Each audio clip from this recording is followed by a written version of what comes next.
ദൈവ നാമത്തിന് മഹത്വമുണ്ടാകട്ടെ. 31 വർഷം മുമ്പ്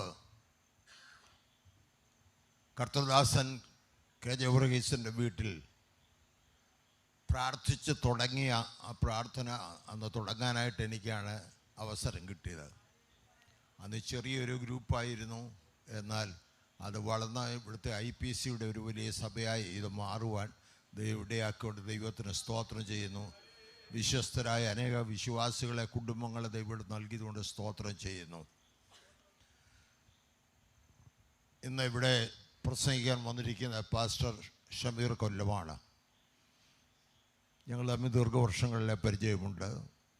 ഇന്നത്തെ ഇവിടെ നല്ല ശുശ്രൂഷയും വളരെ ശക്തിയോടെ ദൈവത്തിൻ്റെ വചനം അതിൻ്റെ തെറ്റുകൂടാതെ മാറ്റമില്ലാത്ത വിധത്തിൽ പ്രസ്താവിപ്പാനുള്ള പ്രത്യേക കഴിവ് അദ്ദേഹത്തിനുണ്ട്. അദ്ദേഹത്തിന് ഞാൻ വന്ദനം ചെയ്യുന്നു. ഒരു വാക്യം ഞാൻ ഓർപ്പിക്കട്ടെ. റോമാലേഖനം 8-ാം അധ്യായത്തിൻ്റെ 1-ാം വാക്യം. അതുകൊണ്ട് ഇപ്പോൾ ക്രിസ്തു യേശുവിലുള്ളവർക്ക് ഒരു ശിക്ഷാവിധിയും ഇല്ല. തെലുങ്ക് ബൈബിളിൽ ഞാൻ കേട്ടിട്ടുള്ളത് ഇല്ലവേ ഇല്ല എന്നാണ്. ക്രിസ്തു യേശുവിലുള്ളവർക്ക് ഒരു ശിക്ഷാവിധിയും ഇല്ലവേ ഇല്ല എന്ന് പറഞ്ഞാൽ അത്രയ്ക്ക് ഉറപ്പാണ്. യേശു ക്രിസ്തുവിൽ കൂടെ നമുക്ക് മോചനം കിട്ടി. യേശു ക്രിസ്തുവിൽ കൂടെ നമുക്ക് സ്വാതന്ത്ര്യം കിട്ടി. ജീവൻ്റെ ആത്മാവിൻ്റെ പ്രമാണം, പാപത്തിൻ്റെയും മരണത്തിൻ്റെയും പ്രമാണത്തിൽ നിന്ന് യേശു ക്രിസ്തുവിൽ നമുക്ക് സ്വാതന്ത്ര്യം തന്നു. സ്തോത്രം. യേശു ക്രിസ്തു വന്ന് നമുക്ക് ജയം തന്നു. ഈ ബന്ധനത്തിൽ നിന്ന്, പാപത്തിൻ്റെ പൈശാചികയുടെ ഈ ബന്ധനത്തിൽ നിന്ന് യേശു ക്രിസ്തുവിൽ കൂടെ വിടുതൽ കിട്ടി. അതുകൊണ്ട് ഇപ്പോൾ ക്രിസ്തു യേശുവിലുള്ളവർക്ക് ഒരു ശിക്ഷാവിധിയുമില്ല. നമുക്ക് വിടുതൽ കിട്ടിയിരിക്കുകയാണ്. കർത്താവ് വിടുതൽ എന്നുകൊണ്ട് കൈയുയർത്തി സ്തോത്രം ചെയ്യാം. ആ വിടുതലിൻ്റെ സന്ദേശമാണ് ഇവിടെ പ്രസംഗിക്കുന്നത്. ദൈവദാസന് ശക്തിയോടെ അത്ഭുതത്തോടെ ദൈവത്തിനും അതിനോട് പ്രസംഗിക്കും. ഇവിടെ വരുന്ന അടുത്ത ദിവസങ്ങൾ നടക്കുന്ന കൺവെൻഷനിൽ ശക്തിയുള്ള വചന പ്രഘോഷണം ഇവിടെയുണ്ട്. ഈ അടുത്തുള്ള നാട്ടുകാരെ എല്ലാവരെയും ഞാൻ പ്രത്യേകം ക്ഷണിക്കുകയാണ് ഈ കൺവെൻഷനിൽ വന്ന് പങ്കെടുക്കുവാൻ. നിങ്ങൾക്ക് ദേശത്തിൻ്റെ അനുഗ്രഹമാണ്. ഒരു വിളക്ക് ഇവിടെ കത്തിച്ചു വെക്കുകയാണ്. ശക്തിയുള്ള പ്രകാശമുള്ളൊരു വിളക്ക്. അത് നിങ്ങൾക്ക് പ്രയോജനപ്പെടും, നിങ്ങൾക്ക് അനുഗ്രഹമായിരിക്കും. നമുക്ക് പ്രാർത്ഥിച്ച് ഈ കൺവെൻഷൻ ദൈവകരങ്ങളിൽ പരമേൽപ്പിക്കാം. ദൈവമേ, സ്വർഗസ്ഥനായ പ്രിയ പിതാവേ, അവിടുത്തെ മഹാസാന്നിധ്യത്തിനായി സ്തോത്രം. അവിടുന്ന് എഴുന്നള്ളി വന്നിരിക്കാൻ സ്തോത്രം. അവിടുത്തെ ദൂതന്മാർ സറാഫുകൾ ഇവിടെ വന്നിരിക്കുന്നുണ്ട്. സ്തോത്രം. അവിടുത്തെ സിംഹാസനം ഇവിടെ ഇട്ടിരിക്കുന്നുണ്ട്. സ്തോത്രം. അങ്ങയുടെ സാന്നിധ്യത്തിൽ അങ്ങയുടെ വചനം കേട്ട് സന്തോഷിപ്പാൻ ഞങ്ങൾക്ക് അതിരിക്കുന്ന അവസരത്തിനായി സ്തോത്രം. ഞങ്ങളുടെ രാജ്യത്ത് തന്നെ പല സംസ്ഥാനങ്ങളിലും ഇതുപോലൊരു പൊതുകൂട്ടം നടത്താൻ കഴിയാതെ ഇരിക്കുമ്പോൾ കേരളത്തിൽ ഞങ്ങൾക്ക് തന്നിരിക്കുന്ന സ്വാതന്ത്ര്യത്തിനായിട്ട് നന്ദിയോടെ സ്തോത്രം ചെയ്യുന്ന കർത്താവേ, ഇന്ന് തുടങ്ങുന്ന ഈ കൺവെൻഷൻ പ്രത്യേക അനുഗ്രഹം അവിടെ നൽകണമേ. പ്രത്യേക ശക്തി നൽകണമേ. ദൈവദാസന്മാരെ കരങ്ങളെടുത്ത് ഉപയോഗിക്കണമേ. അതിശക്തമായ ഈ പ്രദേശത്ത്, ഓതറ പ്രദേശത്ത് അതിശക്തമായ പരിശുദ്ധാത്മാവിൻ്റെ ഒരു പ്രവർത്തനം ഉണ്ടാകുവാൻ ഇടയാക്കണമേ. കർത്താവ് ഇവിടെ അത്ഭുതം കൊണ്ട് ദൈവമാണല്ലോ. അങ്ങനെയൊക്കെ അസാധ്യമായിട്ടൊന്നുമില്ലല്ലോ. ഇവിടെ വന്നിരിക്കുന്ന രോഗികൾക്ക് അത്ഭുത സൗഖ്യം ഇവിടെ കൊടുക്കണമേ. അത്ഭുത വിടുതൽ കൊടുക്കണേ. പാപികൾ മാനസാന്തരപ്പെടാനിടയാക്കണേ. ഇത് അനുഗ്രഹിക്കപ്പെട്ടൊരു കൺവെൻഷനായി ഇവിടെ നിൽക്കുവാനിടയാക്കണേ. പലരും ജീവന്റെ പുസ്തകത്തിൽ പേരെഴുതപ്പെട്ടവരായി തീരുവാൻ അവിടുന്ന് ഇടയാക്കണമേ. പിതാവിൻ്റെയും പുത്രൻ്റെയും പരിശുദ്ധാത്മാവിൻ്റെയും നാമത്തിൽ ഈ കൺവെൻഷൻ ദൈവമഹത്വത്തിനായി ഞാൻ ഇവിടെ പ്രതിഷ്ഠിച്ചു കൊള്ളുന്നു. എല്ലാവരും കൈ ഉയർത്തി 3 പ്രാവശ്യം ഹല്ലേലൂയ പറയാ. Hallelujah, hallelujah, hallelujah. കർത്താവ് എല്ലാവരെയും അനുഗ്രഹിക്കട്ടെ. Thank you.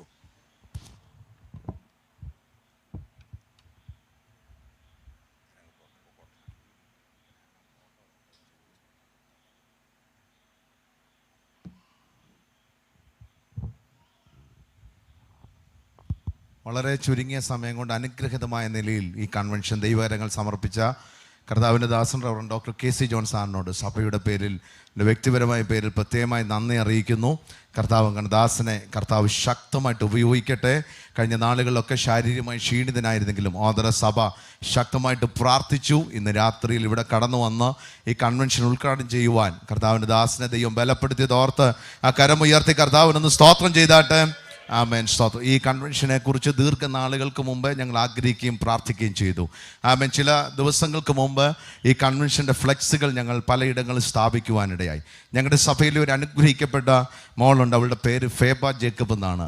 ഈ ഫ്ലെക്സിൽ കണ്ട ആമേൻ കർത്താവിൻ്റെ ദാസൻ റവറൻഡ് ഡോക്ടർ KC ജോൺ സാറിൻ്റെ ഫോട്ടോ അവൾ കണ്ടിട്ട് അത് കണ്ട് ആമേൻ സ്തോത്രം അവൾ ഒരു പെൻസിൽ ഡ്രോയിങ് വരച്ചു. എൻ്റെ കയ്യിൽ കഴിഞ്ഞ ദിവസം കൊണ്ട് തന്നു. ഏറ്റവും മനോഹരമായിട്ട് എനിക്ക് തോന്നി. ആമേൻ സ്തോത്രം. ഇതുവരെ വരച്ചതിൽ ഏറ്റവും അനുഗ്രഹിക്കപ്പെട്ട നിലയിൽ ആ ഫോട്ടോ, കർത്താവിൻ്റെ ദാസൻ്റെ ഫോട്ടോ വരച്ച് ഞാൻ കർത്താവിൻ്റെ ദാസനെ നേരത്തെ കാണിക്കുവാനായിട്ട് ഇടയായി. ആമേൻ സ്തോത്രം. ഹല്ലേലൂയ. ഇന്ന് ഞാനത് ഫ്രെയിം ചെയ്ത് ഇവിടെ കൊണ്ടുവന്നിട്ടുണ്ട്. ആമേൻ. പ്രിയ കുഞ്ഞ് ആമേൻ ഫേബ ഇപ്പോൾ മുന്നോട്ട് വരും. കർത്താവിൻ്റെ ദാസൻ എഴുന്നേറ്റ് നിൽക്കുമ്പോൾ ആമേൻ സ്തോത്രം അത് ഞങ്ങളിവിടെ പ്രസൻറ്റ് ചെയ്യുന്നതായിരിക്കും. ആ കർത്താവിൻ്റെ ദാസന് ഗിഫ്റ്റ് ചെയ്യുന്നതായിരിക്കും. വളരെ സന്തോഷത്തോടെ ആമേൻ പ്രിയ ഫേബയ്ക്ക് ഒന്ന് നല്ലൊരു കൈകൊടി കൊടുക്കാമോ? ഹല്ലേലൂയ.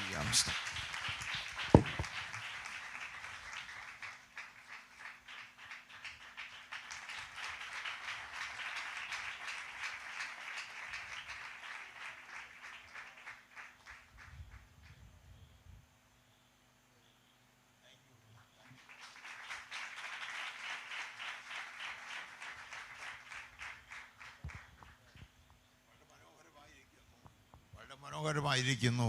ഈ ആർട്ട് വർക്ക് പെൻസിൽ കൊണ്ട് വരച്ച് ഉണ്ടാക്കിയതാണ്. പ്രിൻ്റ് ചെയ്താൽ പോലും ഇത്രയും നന്നായിട്ടിരിക്കുകയില്ല.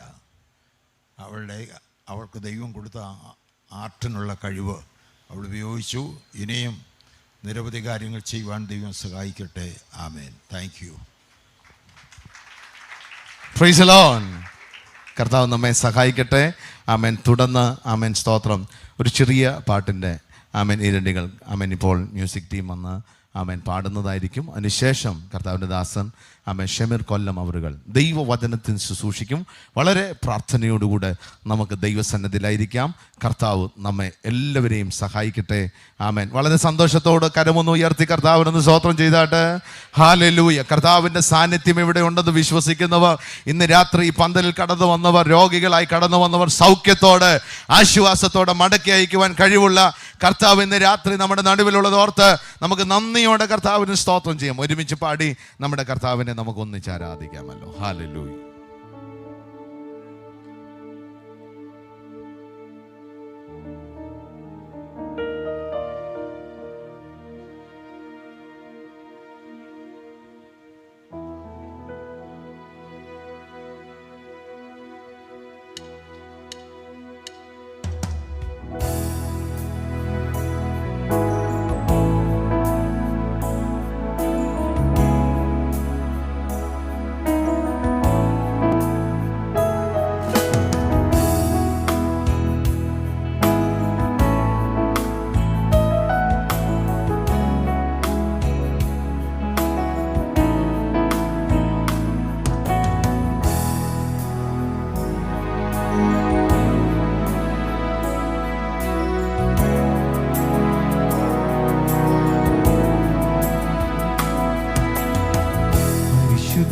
നാം താതനേ കരുണയിൻ സാഗരമേ കൃപയിൻ ഉറവിടമേ ആശ്വാസദായകനേ പരിശുദ്ധനാം താതനേ ചേർന്നു പാടും കരുണയിൻ സാഗരമേ കൃപയിൻ ഉറവിടമേ ആശ്വാസദായകനേ നാനാ നീ മതി എനിക്ക് നിൻ കൃപ മതി എനിക്ക് നാനാ നീ മതി എനിക്ക് നിൻ കൃപ മതി എനിക്ക് ഈ മരു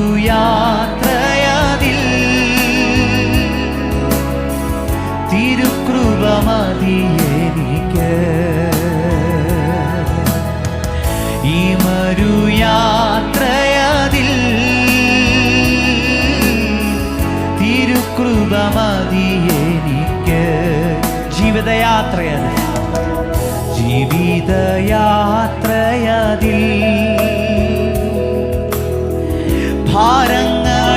ഭാരങ്ങളേറിടുമ്പോ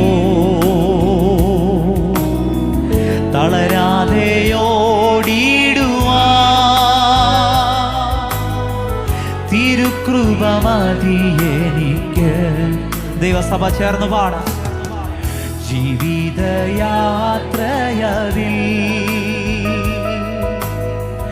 ഭാരങ്ങളേറിടുമ്പോ തളരാതെയോടിടുവാ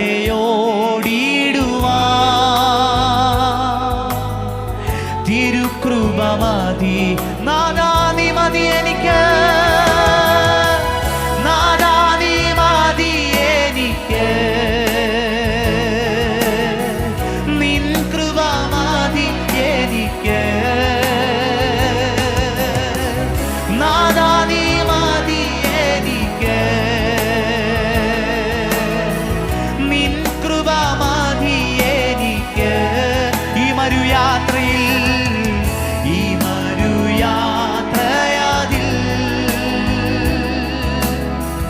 തിരുകൃപ മതി എനിക്ക്. ഈ മരുയാത്രയതിൽ തിരുകൃപ മതി എനിക്ക്. സഭ ചേർന്ന് പാടാം. ഈ മരുയാത്രയിൽ, ഈ മരുയാത്രയതിൽ തിരുകൃപ മതി, തിരുകൃപ മതി എനിക്ക്. Price the Lord. നമ്മുടെ കരമുയർത്തി കർത്താവിന് സ്തോത്രം ചെയ്താട്ടെ. വളരെ പ്രാർത്ഥനയോടുകൂടെ നമുക്ക് ദൈവസ്ഥലായിരിക്കാൻ. തുടർന്ന് കർത്താവിൻ്റെ ദാസൻ ദൈവവചനത്തിന് ശുശ്രൂഷിക്കും. ഈ കൺവെൻഷൻ്റെ ഏകദേശം അല്ലെങ്കിൽ 1 വർഷങ്ങൾക്ക് മുമ്പെയാണ് ഞങ്ങളിങ്ങനെ ആഗ്രഹിച്ചത്. ആമേൻ. കർത്താവിൻ്റെ ദാസൻ ഡേറ്റ് കൊടുത്ത് ചില മാസങ്ങൾ കഴിഞ്ഞപ്പോഴാണ് കർത്താവിൻ്റെ ദാസൻ ശാരീരികമായി വളരെയധികം ക്ലേശിതനായി വളരെയധികം പ്രയാസങ്ങൾ കൂടി കടന്നുപോയി. ഞങ്ങൾക്കും പ്രാർത്ഥിപ്പാനായിട്ട് കർത്താവ് കൃപ ചെയ്തു. ആ സമയങ്ങളിലൊക്കെ വളരെയധികം ബുദ്ധിമുട്ടുകൾ കൂടി താൻ കടന്നുപോയി. ഇന്ന് രാത്രിയിൽ ആരോഗ്യത്തോട് ഈ വേദിയിൽ കൊണ്ടുവന്നത് ഓർത്ത് കരമുയർത്തി കർത്താവിന് സ്തോത്രം ചെയ്യാം. തുടർന്ന് കർത്താവിൻ്റെ ദാസൻ ദൈവവചനത്തിൽ ശുശ്രൂഷിക്കും. വളരെ ബഹുമാനത്തോടെ ആദരവോടെ കർത്താവിൻ്റെ ദാസനെ ശുശ്രൂഷയ്ക്കായി ക്ഷണിക്കുന്നു.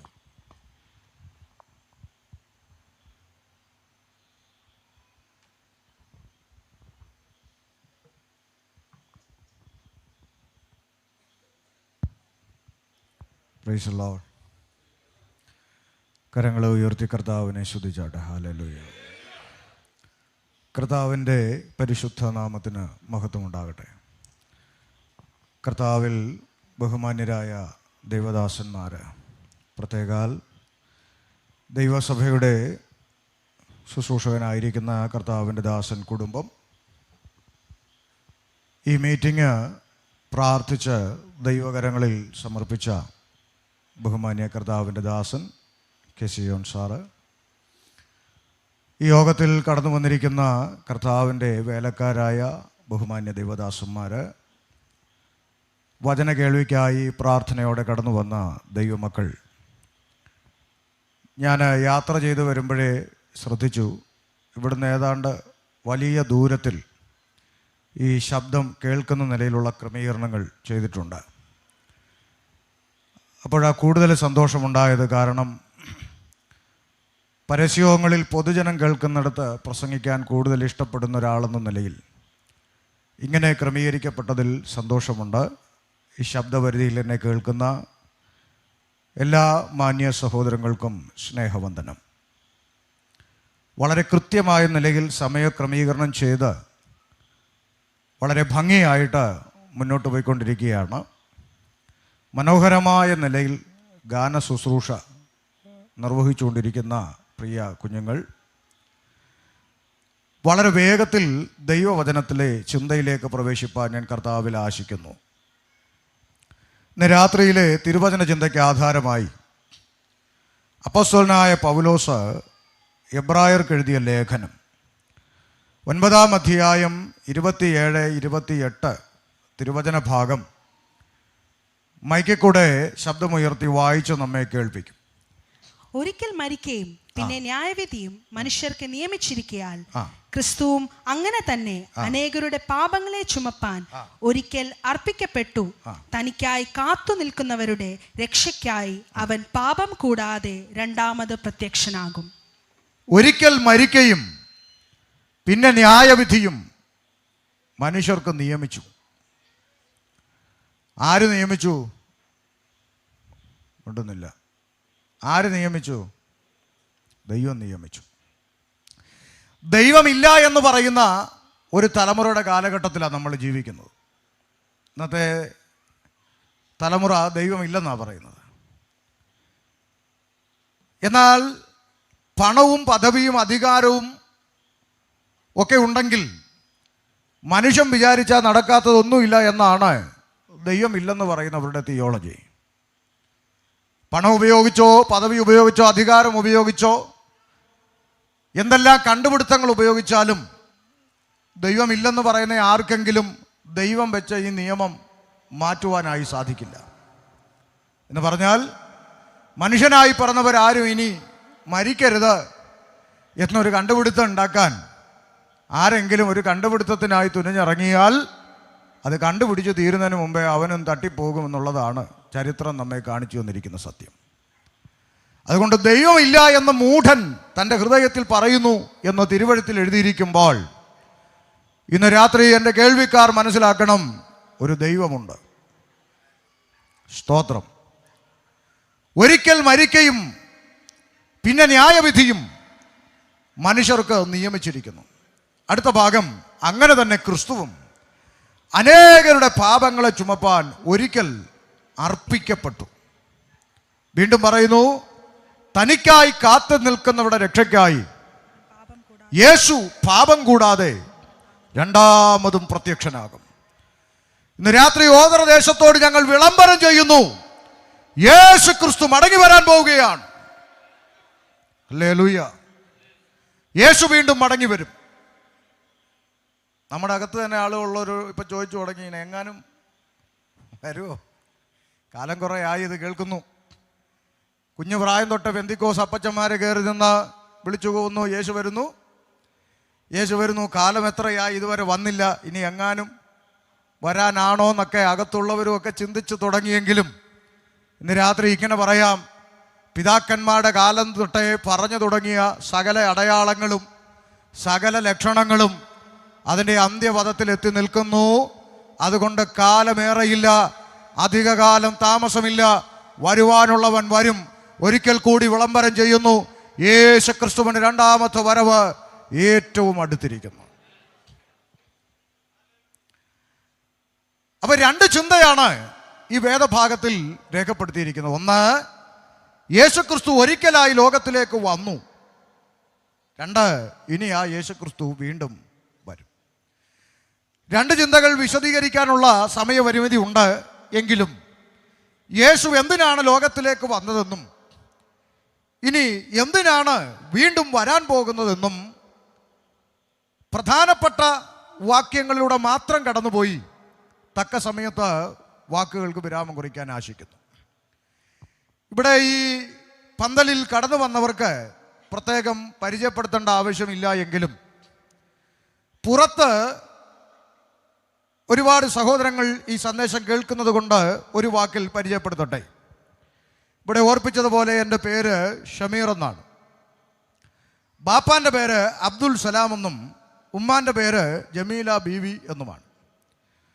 ഒരു പാരമ്പര്യ ഇസ്ലാമിക കുടുംബത്തിലാണ് ജനിച്ച് വളർത്തപ്പെട്ടത്. വളരെ ചെറിയ പ്രായത്തിൽ തലയിൽ തൊപ്പിയൊക്കെ ഇട്ട് വളരെ കുഞ്ഞു പ്രായത്തിൽ തന്നെ മദ്രസയിൽ കടന്നുപോയി. അതെന്തിനാ എന്ന് ചോദിച്ചാൽ ഒറ്റ ഉത്തരം, മതം പഠിക്കാൻ വേണ്ടി. വാക്കുകൾ ഓർമ്മയിലിരിക്കണം, മതം പഠിക്കാൻ വേണ്ടി. 7 വർഷക്കാലം സാധാരണ നിയമിക്കപ്പെട്ട പഠനം കഴിഞ്ഞു. ഇസ്ലാമിക ചിട്ടകളും നമസ്കാരങ്ങളും നോമ്പും അതിൻ്റെ ചിട്ടകളുമൊക്കെ അനുസരിച്ച് മുന്നോട്ട് പോയിക്കൊണ്ടിരുന്ന ജീവിത പശ്ചാത്തലത്തിൻ്റെ നടുവിൽ നിന്നും ഇന്നേക്ക് 23 വർഷങ്ങൾക്കപ്പുറത്ത്, ഒന്നുകൂടി പറഞ്ഞാൽ 2/8/2002 ജീവനുള്ള ഒരു ദൈവത്തെ അറിയുവാൻ ദൈവം ഭാഗ്യം തന്നു. ജീവിക്കുന്നൊരു ദൈവമുണ്ട് എന്നുള്ള യാഥാർത്ഥ്യം തിരിച്ചറിഞ്ഞ് ഈ വേദപുസ്തകവുമായി 2002 വിശ്വാസ ജീവിതത്തിലേക്ക് ഇറങ്ങിത്തിരിക്കുമ്പോൾ പ്രതികൂലങ്ങളും പ്രതിസന്ധികളും കടന്നു വന്നു. എൻ്റെ അമ്മ ബൈബിൾ എടുത്ത് വലിച്ചെറിഞ്ഞ അനുഭവങ്ങൾ ഉണ്ടായി.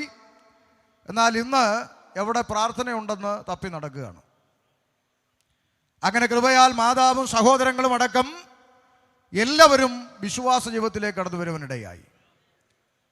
ഇന്ന് കൃപയാൽ കഴിഞ്ഞ 23 വർഷങ്ങളായി വിശ്വാസ ജീവിതത്തിലും തുടർന്ന് കർത്താവിൻ്റെ മഹത്വമുള്ള വയലിലും ആയിരിക്കുന്നു. ഭാര്യ ഇവിടെയുണ്ട്. 2 കുഞ്ഞുങ്ങൾ കൃപയാൽ പഠനത്തിലായിരിക്കുന്നു. എന്തിനാ ഞാൻ ഇത്രയും ഒന്ന് പരിചയപ്പെടുത്തിയതെന്ന് ചോദിച്ചാൽ, ഈ കാലഘട്ടത്തിൽ നമ്മുടെ നാട്ടിൻപുറങ്ങളിലും മലയാളികൾ ഉള്ളിടത്തൊക്കെ ഒരു സംസാര വിഷയമുണ്ട്. എന്താണെന്ന് ചോദിച്ചാൽ, എന്തിനാണ് ഈ ആളുകളെല്ലാം ഇങ്ങനെ പോകുന്നത്? ഇപ്പം പ്രത്യേകിച്ച് ഭയങ്കര സംസാര വിഷയമാണ്. എന്തിനാണ് ഇവരെല്ലാം ഇങ്ങനെ പോകുന്നത്? തിരുവനന്തപുരം ഭാഗത്തേക്ക് കൺവെൻഷന് കടന്നു ചെന്നാൽ അവിടുത്തെ നോട്ടീസിൽ കാണുന്ന പേരുകൾ പലപ്പോഴും അത്ഭുതപ്പെടുത്തിയിട്ടുണ്ട്. പാസ്റ്റർ സുരേഷ്, സുമേഷ്, രതീഷ്, രമേശ്, നാരായണൻ, ഗോപാലകൃഷ്ണൻ, കുട്ടപ്പൻ, രാജപ്പൻ പാസ്റ്റർമാരാ. അനേക ആളുകൾ.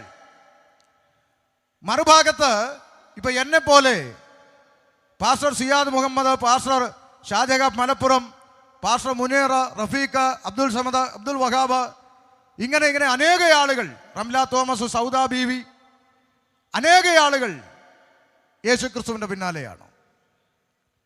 ഇനി ഒരു ഭാഗം പഠിക്കുമ്പോൾ ഫാദർ ജോർജ് മാത്യു പുതുപ്പള്ളി അച്ഛൻ, ഫാദർ മാർഷലിൻ ജെ മൊറൈസ് അച്ഛൻ, ഫാദർ ക്രിസ്പിൻ അച്ഛൻ, അങ്ങനെ അനേക അച്ഛന്മാര് 70-80 വയസ്സിലൊക്കെ കലക്കവെള്ളത്തിൽ മുങ്ങി സ്നാനപ്പെട്ട് പെന്തക്കോസുകാരുടെ കൂടെ കൂടുക. പ്രൈസല്ലോ. അപ്പൊ പിന്നെ സ്വാഭാവികമായിട്ടും ചർച്ച ഉണ്ടാകും. ഇവരൊക്കെ എന്തിനാ ഇങ്ങനെ പോകുന്നത്? നമ്മുടെ നാട്ടിലുള്ള ആളുകൾ തന്നെ അതിന് ഉത്തരം കണ്ടെത്തി. ഇവരിങ്ങനെ പോകുന്നത് നമുക്കറിയാം. അവര് ഇങ്ങനെ പോകാനുള്ള കാര്യം എന്താണ്? അപ്പോൾ അടുത്ത ആൾ ചോദിക്കും, എന്നാടി കാര്യം എന്നാ അങ്ങനെ പോയെ? അപ്പോൾ പറയും, ഇത് ഈ അമേരിക്കൻ പണം കിട്ടാൻ വേണ്ടി പോകുന്നതാണെന്ന് പറയും. ഒരു പന്തൽ നിറയെ അമേരിക്കക്കാരുടെ ഇരിപ്പ് കണ്ടോ? സ്വത്രം പറഞ്ഞാട്ട് സന്തോഷത്തോടൊന്നും ദൈവത്തെ സ്തുതിച്ചാട്ട്. കിടക്കാനൊരു പായില്ലെങ്കിലും കേൾക്കാനൊരു സുഖമൊക്കെ അല്ലേ അങ്ങനെ? ഇരിക്കട്ടെ. ഇപ്പോഴും സ്വന്തമായിട്ടൊരു കിടക്കാടോ ഇല്ലാത്തത് ഇതിൻ്റെ അകത്തുണ്ട്. കഴിഞ്ഞ ദിവസം ഒരു സഹോദരി വിളിച്ച് പറഞ്ഞത്, പാസ്റ്ററേ, ന്യായമായി കിട്ടേണ്ടുന്ന ആനുകൂല്യത്തിന് വേണ്ടി വില്ലേജ് ഓഫീസിൽ ചെന്നപ്പോൾ ആഫീസർ ചേട്ടൻ പറഞ്ഞു, കമ്മലും മാല ഇട്ടുകൊണ്ട് വന്നാൽ ആനുകൂല്യം തരാമെന്ന്. ആ സഹോദരി പറഞ്ഞു, അങ്ങനെ കിട്ടുന്ന ആനുകൂല്യം വേണ്ട സാറേ എന്ന് പറഞ്ഞേച്ച് ദൈവത്തെ ആരാധിക്കുന്നവർ ഇതിൻ്റെ അകത്തുണ്ട്. അപ്പോൾ അമേരിക്കൻ പണം കിട്ടാൻ വേണ്ടി കൊട്ടാനിറങ്ങിയതല്ല പ്രിയപ്പെട്ടവരെ. ഇനി ഒന്നുകൂടെ പറയാം. 2002 ബാപ്പായുടെ ഉമ്മയുടെയും കുടുംബത്തോട് ടാറ്റ പറഞ്ഞ് ഷമീർ അബ്ദുൽ സലാം ഈ പുസ്തകമെടുത്ത് എന്ന് കർത്താവിൻ്റെ പിന്നാലെ ഇറങ്ങിയോ അന്ന് ഉള്ള കിടക്കാടവും കൂടെ പോയി എന്നുള്ളതാണ് സത്യം. ഈ അടുത്തൊക്കെയാണ് വല്ലതും കിട്ടിയത്. സ്തോത്രം. അപ്പം അമേരിക്കൻ പണം കിട്ടാൻ വേണ്ടിയല്ല. പിന്നെ എന്തിനാ ആളുകൾ യേശുവിൻ്റെ പിന്നാലെ പോകുന്നേ? അപ്പോൾ അടുത്ത ആളുകൾ ഉത്തരം കണ്ടെത്തി. അവർ പറഞ്ഞു, ഇത് വേറൊന്നുമല്ല, ഇത് വിഷയം പിന്നെന്താ, ഇത് മതം മാറ്റമാണ്. ഇപ്പം അതാണ് വിഷയം. ഇപ്പം എല്ലായിടത്തും ചർച്ച ചെയ്താണ് മതം മാറ്റം.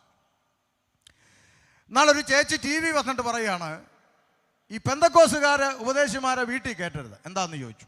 അപ്പം ചേച്ചി പറയുകയാണ്, അവർ 500 രൂപയും കഞ്ഞിയും പയറും കൊടുത്ത് ഞങ്ങളുടെ ആളുകളെയൊക്കെ മതം മാറ്റുന്നു എന്ന് പറഞ്ഞു. അപ്പം എനിക്ക് വന്ന 1-2 ചിന്ത ഞാനങ്ങ് പറയുക, പൊതുവേദി ആയതുകൊണ്ട്, പിന്നെ ലൈവ് ഉണ്ടല്ലോ, കേൾക്കട്ടെ. അപ്പം എൻ്റെ ഒരു ചിന്ത എങ്ങനെയാ, അങ്ങനെ നമ്മൾ ആരെങ്കിലും 500 രൂപയും കഞ്ഞിയും പയറും കൊടുത്ത് മതം മാറ്റുന്നെങ്കിൽ വളരെ സിമ്പിളാണ്. ചേച്ചിക്ക് ഒരു 1000 രൂപയും ചിക്കൻ ഫ്രൈയും കൊടുത്ത് തിരിച്ചും കൊണ്ടുപോയാൽ പോരെ. വളരെ സിമ്പിൾ ഐഡിയ, അത്രേ ഉള്ളൂ. കഞ്ഞിക്കും പയറിനും ആരെങ്കിലും ഇങ്ങോട്ട് വന്നെങ്കിൽ ഒരു 1000 രൂപയും മുഴുത്തൊരു കോഴിക്കാലും കൊടുത്ത് നൈസാട്ടങ്ങ് കൊണ്ടുപോയാൽ പോരെ. വഴക്കില്ലല്ലോ, സിമ്പിളായിട്ട് കൊണ്ടുപോകാം. കഞ്ഞിയും പയറിനും കൊടുത്ത് ആരെങ്കിലും അങ്ങനെയൊക്കെ കൊണ്ട്. അല്ലെങ്കിൽ തന്നെ ഞാനോ ചിന്തിക്കട്ടെ, അപ്പം ഇത്രയും കാലം സേവിച്ചിരുന്ന ദൈവത്തിനൊക്കെ ഈ കഞ്ഞിയും പയറിൻ്റെ വില ഉള്ളോ? എന്നാൽ ഞാനൊരു ഓഫർ തരാം ഓതറയ്ക്ക്. ഈ പന്തലിൻ്റെ അകത്ത് ഒരു കൂട്ടം ജനവിരിപ്പുണ്ട്. ചേച്ചിയുടെ ആളുകൾ വല്ലതും ഉണ്ടെങ്കിൽ 1000 5000 കോഴിക്കാലോ കാണിച്ച് ഇതിൻ്റെ അകത്തുനിന്ന് 50 പേരെ കൊണ്ടുപോകാൻ ഒക്കുമെങ്കിൽ ഞാനും സഭാപാസ്റ്ററും ദൈവദാസന്മാരും സമ്മതിച്ചിരിക്കുന്നു, കൊണ്ടുപോകാം. അതിൻ്റെ പേര് നാളെ ഓതറ ഹർത്താലില്ല, ട്രാൻസ്പോർട്ടിന് ഞങ്ങൾ കല്ലെറിയത്തില്ല, മുണ്ടും മടക്കി കുത്തി തെറി വിളിക്കത്തില്ല, ഒരു കലാപവും ഇവിടെ ഇല്ല. 50 കുറഞ്ഞെങ്കിൽ ഒരു 100 പേരെ കൊണ്ടുപോയിക്കോട്ടെ. പക്ഷെ ഒരു കാര്യം അതിനോട് ചേർത്ത് പറയാം, അത് കഴിയുമ്പോൾ ഒരു ന്യൂനപക്ഷം ഇതിൻ്റെ അകത്ത് ശേഷിക്കും. ആ ന്യൂനപക്ഷത്തിൻ്റെ കഴുത്തേലോട്ട് കത്തി വെച്ചിട്ട് യേശുവിനെ തള്ളിപ്പറയാൻ പറഞ്ഞാൽ അറുത്തിടുന്ന കഴുത്ത് നിലത്ത് കിടന്ന് 2 മിനിറ്റ് പ്രസംഗിക്കും. മറ്റൊരുത്തനിലും രക്ഷയില്ല. മാനവജാതിക്ക് രക്ഷ പ്രാപിപ്പാൻ ആകാശത്തിന്റെ കീഴിൽ മനുഷ്യരുടെ ഇടയിൽ യേശുക്രിസ്തു എന്ന ഏക നാമമല്ലാതെ മറ്റൊരു നാമമില്ലെന്ന് 2 മിനിറ്റ് പ്രസംഗിച്ചിട്ടെ ആ തല അവിടെ അവസാനിക്കത്തുള്ളൂ. കാരണം അവരാരും കഞ്ഞിക്കും പയറിനും വേണ്ടി ഇറങ്ങി തിരിച്ചതല്ല. മരണത്തിന്റെ അപ്പുറത്തൊരു ജീവിതമുണ്ട്, മരണത്തിന്റെ അപ്പുറത്തൊരു ജീവിതമുണ്ട് എന്ന യാഥാർത്ഥ്യം തിരിച്ചറിഞ്ഞ് യേശുക്രിസ്തുവിന്റെ പിന്നാലെ ഇറങ്ങി തിരിച്ചതാണ്. അപ്പൊ അതുകൊണ്ട് വെറുതെ ഞങ്ങളെ ആക്ഷേപിക്കരുത് പ്ലീസ്. ഈ കഞ്ഞിയും പയറും ഒക്കെ കൊടുത്ത് അങ്ങനെയൊന്നും ഞങ്ങളെ ആക്ഷേപിക്കരുത്. പിന്നെ പറയുന്ന ഒരു ആക്ഷേപമുണ്ട്, അത് ഇച്ചിരിയൊക്കെ സത്യമുണ്ട്. ഇവന്മാർ ഭയങ്കര ശബ്ദമാണ് അല്ലേ? അത് ഒരു പരിധി വരെ എന്നാ നിങ്ങളാരും മിണ്ടാത്ത സ്തോത്രം, ഒരു പരിധി വരെ ശരിയാ, ഭയങ്കര ശബ്ദമാണെന്ന് പറയും. അത് സത്യമാണ്, ഒരു ഇച്ചിരി നമുക്കിച്ചിരി ശബ്ദമുണ്ട്. എന്നാലും അതിൻ്റെ അകത്തൊരു നീതികേടുണ്ട്. എന്താ അങ്ങനെ പറയുന്നതിൽ ഒരു നീതികേടുണ്ട്? എന്താ? ഗുണ്ട് പൊട്ടിക്കുന്നവന്, ഓലപ്പടക്കം പൊട്ടിക്കുന്നവനെ നോക്കി ശബ്ദമാണെന്ന് പറയുന്നതിനകത്ത് എന്തുവാ നീതി? പറ. അവൻ പൊട്ടിക്കുന്നത് ഗുണ്ട്, നമ്മൾ പൊട്ടിക്കുന്നത് ഓലപ്പടക്കം. എന്നിട്ട് ഓലപ്പടക്കം പൊട്ടിക്കുന്നത് ശബ്ദം എന്ന് പറ, അത് നീതിയല്ല. 50,000 വാട്ട്സ് മുക്കിന് വെച്ച് കെട്ടി രാവും പകലും അടിക്കുന്നവനെ ഈ 5000 വാട്ട്സ് ശബ്ദമാണെന്ന് പറഞ്ഞാൽ അതൊക്കെ വെറുതെ ചുമ്മാ ഉടായിപ്പ് പരിപാടിയാണെന്ന് ഞാൻ പറയും. സ്തോത്രം. പിന്നെ ഇച്ചിരി ശബ്ദം ഉണ്ട്, തെറി വിളിച്ചിട്ടല്ലല്ലോ, നല്ല കാര്യം വിളിച്ചു പറഞ്ഞിട്ടല്ലേ. അപ്പോൾ അതുകൊണ്ട് അത് വലിയൊരു പ്രശ്നമായി കാണുന്നില്ല. അപ്പോൾ വിഷയം പറയാം. പിന്നെ എന്തിനാണ് ആളുകൾ യേശുവിൻ്റെ പിന്നാലെ പോകുന്നത്? അതാ കാര്യം, അതാ ചിന്താ വിഷയം. എന്തിനാ യേശുവിൻ്റെ പിന്നാലെ പോകുന്നത്? പോകേണ്ട ആവശ്യം എന്താ? അപ്പോൾ എന്നെ കാണുമ്പോഴും ആളുകൾ ചോദിക്കും, ഷമീറെ എന്തിനാടാ നല്ലൊരു മതം വിട്ട് നീ പെന്തിക്കോസി തുള്ളാൻ പോയത്? പിന്നെ ചിലർ പിന്നെ പന്തക്കോസ്, ബുന്തുകോസ്, പന്ത് കോസ്, ഇതെന്ത് കോസാന്ന് പറയാൻ പോലും അറിയത്തില്ലെങ്കിലും അങ്ങ് ആക്ഷേപിക്കാൻ ഭയങ്കര താല്പര്യമാണ്. അപ്പോൾ എന്തിനാ ഈ കോസിലോട്ട് പോയത് എന്നൊക്കെ ആക്ഷേപിക്കാറുണ്ട്. ഇന്ന് രാത്രി ഒറ്റ വാക്കിൽ ഇങ്ങനെ പറയാം, നീ എന്തുകൊണ്ടാണ് ഷമീറെ ക്രിസ്ത്യാനിയായത്, യേശുവിൻ്റെ പിന്നാലെ പോയത് എന്ന് ചോദിച്ചാൽ ഒത്തിരി കാരണങ്ങൾ എനിക്ക് പറയാനുണ്ടെങ്കിലും ഈ രാത്രി പ്രധാനമായൊരു കാര്യം പറയാം. ഈ പുസ്തകം തുടക്കം മുതൽ ഒടുക്കം വരെ പലതവണ വായിച്ചിട്ടും ഈ പുസ്തകത്തിൻ്റെ അകത്തൊരൊറ്റ പേപ്പറിൽ പോലും മതം പഠിപ്പിക്കുന്നതായി കണ്ടില്ല. ആർക്കെങ്കിലും പറയാമോ ഉണ്ടെന്ന്? ഈ പുസ്തകം തുടക്കം മുതൽ ഒടുക്കം വരെ പലതവണ വായിച്ചിട്ടും ഒരൊറ്റ പേപ്പറിൻ്റെ അകത്ത് പോലും മതം പഠിപ്പിക്കാത്തൊരു പുസ്തകമുണ്ടെങ്കിൽ ഇന്ന് രാത്രി ഞാൻ പ്രസംഗിക്കുന്ന വിശുദ്ധ ബൈബിൾ മാത്രമേ ഉള്ളൂ. എന്നിട്ടും നാട്ടുകാർ പറയുന്ന മതമാണ്. എനിക്ക് മനസ്സിലാകാത്ത അതാണ്. എടോ മനുഷ്യന്മാരെ, ഇതിൻ്റെ അകത്ത് മതമില്ലടോ, ഇതിനകത്ത് മതമില്ല. ചെറിയ പ്രായം മുതൽ 7 വർഷം തൊപ്പിയിട്ട് മദ്രസയിൽ പോയത് മതം പഠിക്കാനാ. ജനിപ്പിച്ച അപ്പനേക്കാളും നൊന്ത് പ്രസവിച്ച അമ്മയെക്കാളും മതത്തിനാണ് 1ാം സ്ഥാനമെന്ന് പഠിപ്പിച്ചൊരു ചോരയ്ക്കകത്ത് നിന്ന് മതത്തെക്കുറിച്ചൊരു വാക്ക് പോലും പഠിപ്പിക്കാത്തൊരു പുസ്തകം കരങ്ങളിൽ ലഭിച്ചപ്പോൾ ഇന്ന് രാത്രി ഇതുമായി ഏത് തെരുക്കോണിൽ നിന്ന് ഈ പുസ്തകം പ്രസംഗിക്കുന്നതിൽ ഇന്ന് രാത്രി അഭിമാനിക്കുകയാണ്. മതം പഠിപ്പിക്കാത്ത പുസ്തകം. പിന്നെ എന്താ ഈ പുസ്തകം പഠിപ്പിക്കുന്നത്? പറയാം. മനുഷ്യനും സൃഷ്ടാവും അഥവാ ദൈവവും മനുഷ്യനും തമ്മിലുള്ള ബന്ധത്തെയാണ് ഈ പുസ്തകം എല്ലാ കാലത്തും ലോകത്തോട് സംസാരിച്ചു കൊണ്ടിരിക്കുന്നത്. അർത്ഥാൽ സൃഷ്ടിയായ മനുഷ്യൻ തന്നെ സൃഷ്ടിച്ച സൃഷ്ടാവിനെ തിരിച്ചറിയണം. അതാണ് ദൈവത്തിൻ്റെ ആഗ്രഹം. അതുകൊണ്ടൊരിക്കൽ പൗലോസ്ലീഹ ഇങ്ങനെ വിളിച്ചു പറഞ്ഞു. അപ്പസ്തോല പ്രവൃത്തി പഠിക്കുമ്പോൾ അവിടെ ഇങ്ങനെ രേഖപ്പെടുത്തി, അതുകൊണ്ട് മനുഷ്യന്മാരെ, പുരുഷന്മാരെ, നിങ്ങൾ ഈ വ്യർത്ഥ കാര്യങ്ങളൊക്കെ വിട്ടിട്ട് ആകാശവും ഭൂമിയും സമുദ്രവും അവയിലുള്ള സകലത്തെയും ഉണ്ടാക്കിയ ജീവനുള്ള ദൈവത്തിങ്കലേക്ക് തിരിയണം. ഇന്ന് രാത്രി ഈ കൺവെൻഷന്റെ പ്രാരംഭ രാത്രി ഞങ്ങൾ മോദറക്കാരോട് പറയാൻ ഒന്നേ ഉള്ളൂ. മനുഷ്യന്മാരെ, നിങ്ങൾ ഈ വ്യർത്ഥമായ മണ്ടത്തരങ്ങളൊക്കെ വിട്ടേച്ച് ആകാശവും ഭൂമിയും സമുദ്രവും അവയിലുള്ള സകലത്തെയും ഉണ്ടാക്കിയ ജീവനുള്ള ഒരു ദൈവമുണ്ട്. ഇന്ന് രാത്രി ജീവനുള്ള ദൈവത്തിങ്കലേക്ക് തിരിയണം. അതിനാണ് ഈ യോഗം. ആരാണ് ആ ദൈവം?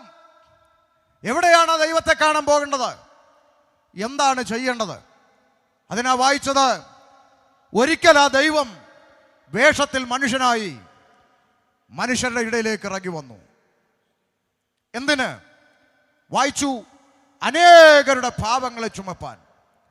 വേദപുസ്തകം വളരെ പ്രധാനമായി മനുഷ്യരോട് അറിയിച്ചുകൊണ്ടിരിക്കുന്ന ഒരു പ്രധാനപ്പെട്ട വിഷയം മനുഷ്യൻ പാപിയാണ് എന്നുള്ളതാണ്. കാലങ്ങളായി ദൈവത്തിൻ്റെ അഭിഷിക്തന്മാർ തെരുക്കോണുകളിലും വേദികളിലും മാറി മാറി വിളംബരം ചെയ്തു, മനുഷ്യൻ പാപത്തിലാണ്. എന്തുകൊണ്ട് മനുഷ്യൻ പാപത്തിലാണ്? ദൈവത്തോടൊപ്പം വസിക്കുവാൻ പുത്രത്വം എന്ന പദവിയിൽ സൃഷ്ടിക്കപ്പെട്ട മനുഷ്യൻ. ലൂക്കോസിന്റെ സുവിശേഷം 3-ാം അധ്യായം 38-ാമത്തെ തിരുവചന ഭാഗത്തിൽ രേഖപ്പെടുത്തി, ആദാം ദൈവത്തിൻ്റെ മകൻ, അഥവാ ദൈവത്തോടൊപ്പം വസിക്കുവാൻ വെയിലാറുമ്പോൾ ഇറങ്ങി വരുന്ന ദൈവ സാന്നിധ്യത്തിന്റെ നടുവിൽ ദൈവത്തോടൊപ്പം വസിക്കുവാൻ പുത്രത്വം നൽകപ്പെട്ട മനുഷ്യൻ. എന്നാൽ ദൈവത്തിൻ്റെ വാക്കിനെ മറുതലിച്ചുകൊണ്ട് ഇരുട്ടിൻ്റെ ആത്മാവിന് ചെവി കൊടുത്തുകൊണ്ട് അനുസരണക്കേട് കാണിച്ച മനുഷ്യൻ നിമിത്തം ദൈവത്തോടൊപ്പം വസിക്കുവാനുള്ള പദവി മനുഷ്യന് നഷ്ടപ്പെടുകയാണ്. അവനെ ഏദൻ തോട്ടത്തിൽ നിന്ന് അവനെ എടുത്ത നിലത്തേക്ക് അവനെ പുറത്താക്കിയെന്നാണ് വാക്യം. എടുത്ത നിലത്തേക്ക് തോട്ടത്തിൽ നിന്ന് പുറത്താക്കപ്പെട്ട മനുഷ്യൻ ദൈവത്തോടൊപ്പം വസിക്കുവാനുള്ള ആ പുത്രത്വം നഷ്ടപ്പെട്ടവനായി മാറി. ഒരൊറ്റ വാക്കിൽ ഞാൻ ഇങ്ങനെ പറയാം, ശ്രദ്ധിച്ചു കേട്ടോ. മനുഷ്യൻ ദൈവത്തോടൊപ്പം വസിക്കണമെന്ന് ദൈവം ആഗ്രഹിച്ച മനുഷ്യൻ, പാപം കൂടാതെ നിത്യതയോളം ദൈവത്തോടൊപ്പം ഒന്നിച്ചിരിക്കണമെന്ന് ദൈവം ആഗ്രഹിച്ച മനുഷ്യൻ പാപത്തിൽ വീണുപോയപ്പോൾ മനുഷ്യൻ ദൈവത്തിൻ്റെ സന്നിധിയിൽ നിന്ന് പുത്രത്വം നഷ്ടപ്പെട്ട് പുറത്താക്കപ്പെടുന്നു. ഒന്ന് ശ്രദ്ധിച്ചേ, ഈ നഷ്ടപ്പെട്ടു പോയ പുത്രത്വം മനുഷ്യന് തിരികെ കൊടുത്തിട്ട് തിരിച്ചവനെ ആ പുറത്താക്കി ഇടത്തേക്ക് തിരിച്ചെത്തിക്കുക എന്നുള്ള ദൈവിക പദ്ധതിയാണ് ലോകത്തിൽ നടന്നുകൊണ്ടിരിക്കുന്നത്. തിയോളജി ഒന്നും പറഞ്ഞാൽ തല കയറാത്തതുകൊണ്ട് വളരെ സിമ്പിളായി പറയുക. പുറത്താക്കപ്പെട്ട മനുഷ്യൻ 70-80 വയസ്സ് ഈ ഭൂതലത്തിൽ ജീവിക്കുന്ന ആയുസ്സിനിടയ്ക്ക് നഷ്ടപ്പെട്ടു പോയ പുത്രത്വം തിരികെ പ്രാപിച്ചിട്ട് ഈ കൂടാരമാകുന്ന ശരീരം ഉപേക്ഷിച്ചിട്ട് തിരിച്ച് ആ പരദീസയിലേക്ക് ചെല്ലുമ്പോൾ അവിടെ അന്ന് തടഞ്ഞ ജീവവൃക്ഷത്തിൻ്റെ ഫലം പുത്രത്വം പ്രാപിച്ച് തിരിച്ചു ചെല്ലുമ്പോൾ തിന്മാൻ കൊടുക്കും എന്നെഴുതി വച്ചിരിക്കുന്നു. മനോഹരമായൊരു റൊട്ടേഷൻ. മനസ്സിലാകുന്നുണ്ടോ? ഈ പുത്രത്തെ എങ്ങനെ തിരിച്ചു കിട്ടും പാസ്റ്ററെ? വളരെ സിമ്പിളല്ലേ? അതിനാ വേദപുസ്തകം എഴുതി വച്ചിരിക്കുന്നത്, യേശുക്രിസ്തുവിനെ കൈക്കൊണ്ട് യേശുക്രിസ്തുവിന്റെ നാമത്തിൽ വിശ്വസിക്കുന്ന ചാക്കോച്ചനെന്നല്ല, തോമാച്ചനെന്നല്ല, ജേക്കപ്പച്ചാനെന്നല്ല, പിന്നെന്താ, യേശുക്രിസ്തുവിൽ വിശ്വസിച്ച് അവന്റെ നാമത്തിൽ വിശ്വസിക്കുന്ന ഏവനും ദൈവത്തിന്റെ മക്കളായി തീരുവാൻ ദൈവാധികാരം കൊടുത്തു. നഷ്ടപ്പെട്ടു പോയ പുത്രത്വം തിരികെ പ്രാപിപ്പാൻ ഒരൊറ്റ മാർഗമേ ഉള്ളൂ. യേശുക്രിസ്തു എന്ന മഹാദൈവത്തെ രക്ഷകനും കർത്താവുമായി ഹൃദയത്തിൽ ഏറ്റുവാങ്ങുന്ന ഏവർക്കും ആ പുത്രത്വം ലഭിക്കും എന്ന് തിരുവചനം വിളംബരം ചെയ്യുന്നു. ആ പുത്രത്വം 20 വയസ്സിൽ തിരിച്ചു പിടിച്ചവരിൻ്റെ അകത്തുണ്ട്, 30 വയസ്സിൽ തിരിച്ചു പിടിച്ചവരുണ്ട്, 50 വയസ്സിൽ തിരിച്ചു പിടിച്ചവരുണ്ട്, 80 തിരിച്ചു പിടിക്കാത്തവരിൻ്റെ അകത്തുണ്ട്. എല്ലാ കൺവെൻഷനും വന്നിരുന്ന് വയറ് നിറയെ കേൾക്കും, രക്ഷിക്കപ്പെടും, നടക്കുകയല്ല. ഇരുന്നോ, ഈ ആയുസ് തീർന്ന് ഇവിടുന്ന് ടാറ്റ പറഞ്ഞു പോകുമ്പോൾ എങ്ങോട്ട് എന്നൊരു ചോദ്യം ഭരിച്ചുകൊണ്ട് വേണം ഇന്ന് രാത്രി ഈ കൺവെൻഷൻ കഴിഞ്ഞ് ഇവിടുന്ന് പോകാൻ. അപ്പോ പുത്രത്വം നഷ്ടപ്പെട്ട് പാപത്തിൽ വീണുപോയ മനുഷ്യൻ, വേദപുസ്തകം തെളിവായി പറയുന്നു, ഏകനാൽ പാപവും പാപത്താൽ മരണവും ലോകത്തിൽ പ്രവേശിച്ചു. ഒന്നുകൂടി ലളിതമായി പറഞ്ഞാൽ ആദാമ്യ പാപത്താൽ സകല മനുഷ്യരും പാപികളായി. ഇവിടെ ചില ചോദ്യങ്ങൾ മുന്നോട്ട് വരാൻ സാധ്യതയുണ്ട്. കാരണം നമ്മൾ ജീവിച്ച കാലത്തല്ല ഇപ്പോഴത്തെ കമ്പ്യൂട്ടർ പിള്ളേർ. അവർ മിടുക്കന്മാരാ. കമ്പ്യൂട്ടർ പിള്ളേർ പല ചോദ്യങ്ങൾ അവരുടെ മനസ്സിലേക്ക് ഓടി വരും. ഒന്ന്, മനുഷ്യൻ കുടിലിൽ നിന്ന് കൊട്ടാരത്തിലെത്തി, ആകാശമാർഗം പറക്കാൻ തുടങ്ങി, ചൊവ്വായിലും വ്യാഴത്തിലും വീട് വെക്കാൻ പറ്റുമോയെന്ന് ഇവിടെ പഠനം നടന്നുകൊണ്ടിരിക്കുന്നു. ചന്ദ്രനിൽ കാലുകുത്തി ബഹിരാകാശത്ത് താമസമായി, ദിവസങ്ങളോളം താമസിച്ചു. കൽക്കരിയുടെ ട്രെയിനൊക്കെ മാറി ഉപദേശി വന്ദേ ഭാരതൊക്കെയായി. കാലം ഇങ്ങനെല്ലാം മാറിയിട്ടും ഉപദേശിമാർ ഇപ്പോഴും ഒരു മാറ്റമില്ല. ഇവന്മാരിപ്പോഴും പറഞ്ഞുകൊണ്ട് കിടക്കുന്ന മനുഷ്യൻ ഭാവിയാണെന്ന് എങ്ങനെ ചോദിക്കാതിരിക്കും പിള്ളേർ? പിള്ളേർ ചോദിക്കുക, കാലം മാറി, ഒന്ന് അപ്ഡേറ്റ് ആകും ഉപദേശം എന്ന് പറഞ്ഞ അപ്ഡേറ്റ് ആകെ മാറ്റിപ്പിടി. ഭാവിയാണെന്ന് പറയാതെ എന്നാ പറയുന്നത്. എൻ്റെ കുഞ്ഞുങ്ങളെ, തിരിച്ചൊരു ചോദ്യം ഞാനും ഒന്ന് ചോദിക്കട്ടെടാ. കുടിലിൽ നിന്ന് കൊട്ടാരത്തിലെത്തി, സമ്മതിച്ചു. ആകാശമാർഗം പറക്കാൻ തുടങ്ങി, സമ്മതിച്ചു. ചൊവ്വായിലും വ്യാഴത്തിലും ഒക്കെ വീട് വെക്കാൻ പോകുന്നെന്ന് സമ്മതിച്ചു. ചന്ദ്രനിലൊക്കെ കാലുകുത്തി ബഹിരാകാശത്ത് താമസമായി, സമ്മതിച്ചടാ മക്കളെ. കൽക്കരി ട്രെയിൻ മാറി വന്ദേ ഭാരതായതും ഉപദേശി സമ്മതിച്ചു. പക്ഷെ ഒരു ചെറിയ ചോദ്യം, ഒരു കുഞ്ഞു ചോദ്യം. കൽക്കരി ആയിക്കോട്ടെ വന്ദേ ഭാരത് ആയിക്കോട്ടെ, രണ്ടിൻ്റെയും പേര് ട്രെയിൻ എന്നാ അല്ലേ? ട്രെയിനാ. ഈ ട്രെയിനിൻ്റെ അകത്ത് യാത്ര ചെയ്തിട്ടുള്ളവർക്കറിയാം, അതിൻ്റെ അകത്ത് ടോയ്ലറ്റ് എന്ന് പറഞ്ഞൊരു സംവിധാനമുണ്ട്. ടോയ്ലറ്റ്. ആ ടോയ്ലറ്റിൻ്റെ അകത്ത് ഒരു 50 രൂപയുടെ സ്റ്റീൽ കപ്പ് ഇപ്പോഴും ചങ്ങലക്കിട്ടാ വെച്ചേക്കുന്നത്. അതിന് മാറ്റം വന്നിട്ടില്ല. സംശയം ഉണ്ടെങ്കിൽ യാത്ര ചെയ്ത് നോക്കാം. കാലം മാറി, ടെക്നോളജി, ഇന്റർനെറ്റും സയൻസും ശാസ്ത്രവും എല്ലാം മാറിയിട്ടും ഈ ട്രെയിനിൻ്റെ ടോയ്ലറ്റിലിരിക്കുന്ന 50 രൂപയുടെ സ്റ്റീൽ കപ്പ് എന്തിനാണ് ചങ്ങലക്കിട്ട് വെച്ചേക്കുന്നതെന്ന് മനസ്സിലായില്ലെങ്കിൽ പറഞ്ഞു തരാം. തരം കിട്ടിയാൽ കക്കൂസേന്ന് കപ്പടിച്ചുകൊണ്ട് പോകുന്നവൻ ഇവിടെ ഉണ്ടെന്ന്. ഉത്തരം അത്രയേ ഉള്ളൂ, സിമ്പിളാണ്. എല്ലാ മേഖലയിലും മാറ്റം വന്നു. പക്ഷേ തരം കിട്ടിയാൽ കപ്പടിച്ചുകൊണ്ട് വേണ്ട. നിങ്ങൾ ഈ കല്ലിശ്ശേരി SBIയിലോ അല്ലെങ്കിൽ ഫെഡറൽ ബാങ്കിലോ ഒക്കെ ചെന്ന് നോക്കിയാൽ 5 രൂപയുടെ ലക്ഷ്മി പേന നൂല് കൊണ്ട് കെട്ടിയിട്ടേക്കുന്നു. അതെന്തിനാ? ബാങ്കിൽ വരുന്നത് ഒന്നുകിൽ പണമിടാൻ അല്ലെങ്കിൽ പണമെടുക്കാൻ. മാന്യന്മാർ വരുന്നിടത്ത് 5 രൂപ വിലയുള്ള പേന ഇപ്പോഴും നൂല് കൊണ്ട് കെട്ടിയിട്ടേക്കുന്നെങ്കിൽ അതിന് ഒറ്റ അർത്ഥമേ ഉള്ളൂ, തരം കിട്ടിയാൽ 5 രൂപയുടെ പേന അടിച്ചുകൊണ്ട് പോകുന്നവനും ഇവിടെ ഉണ്ട്. ചുരുക്കി പറഞ്ഞാൽ പല മേഖലകളിലും മാറ്റം വന്നെങ്കിലും മാറ്റം വരാത്തൊരു മേഖലയുണ്ട് സ്നേഹിതരെ. അതാണ് മനുഷ്യൻ എന്ന് പറയുന്ന ഇരുകാലിയുടെ സ്വഭാവത്തിന് ഒരു മാറ്റവും വന്നിട്ടില്ല. മനുഷ്യന്റെ ധാർമ്മികത മേപ്പോട്ടല്ല പോകുന്നത്, കീപ്പോട്ട് പോയിക്കൊണ്ടിരിക്കുന്നു. കണ്ടുപിടുത്തങ്ങളും ടെക്നോളജിയും ശാസ്ത്രവും സയൻസും എല്ലാം ഉയർച്ച പ്രാപിച്ച് മുന്നോട്ട് പോകുമ്പോൾ ഈ ഇരുകാലി മനുഷ്യന്റെ ധാർമ്മികത മാത്രം കീപ്പോട്ട് പോയിക്കൊണ്ടിരിക്കുക.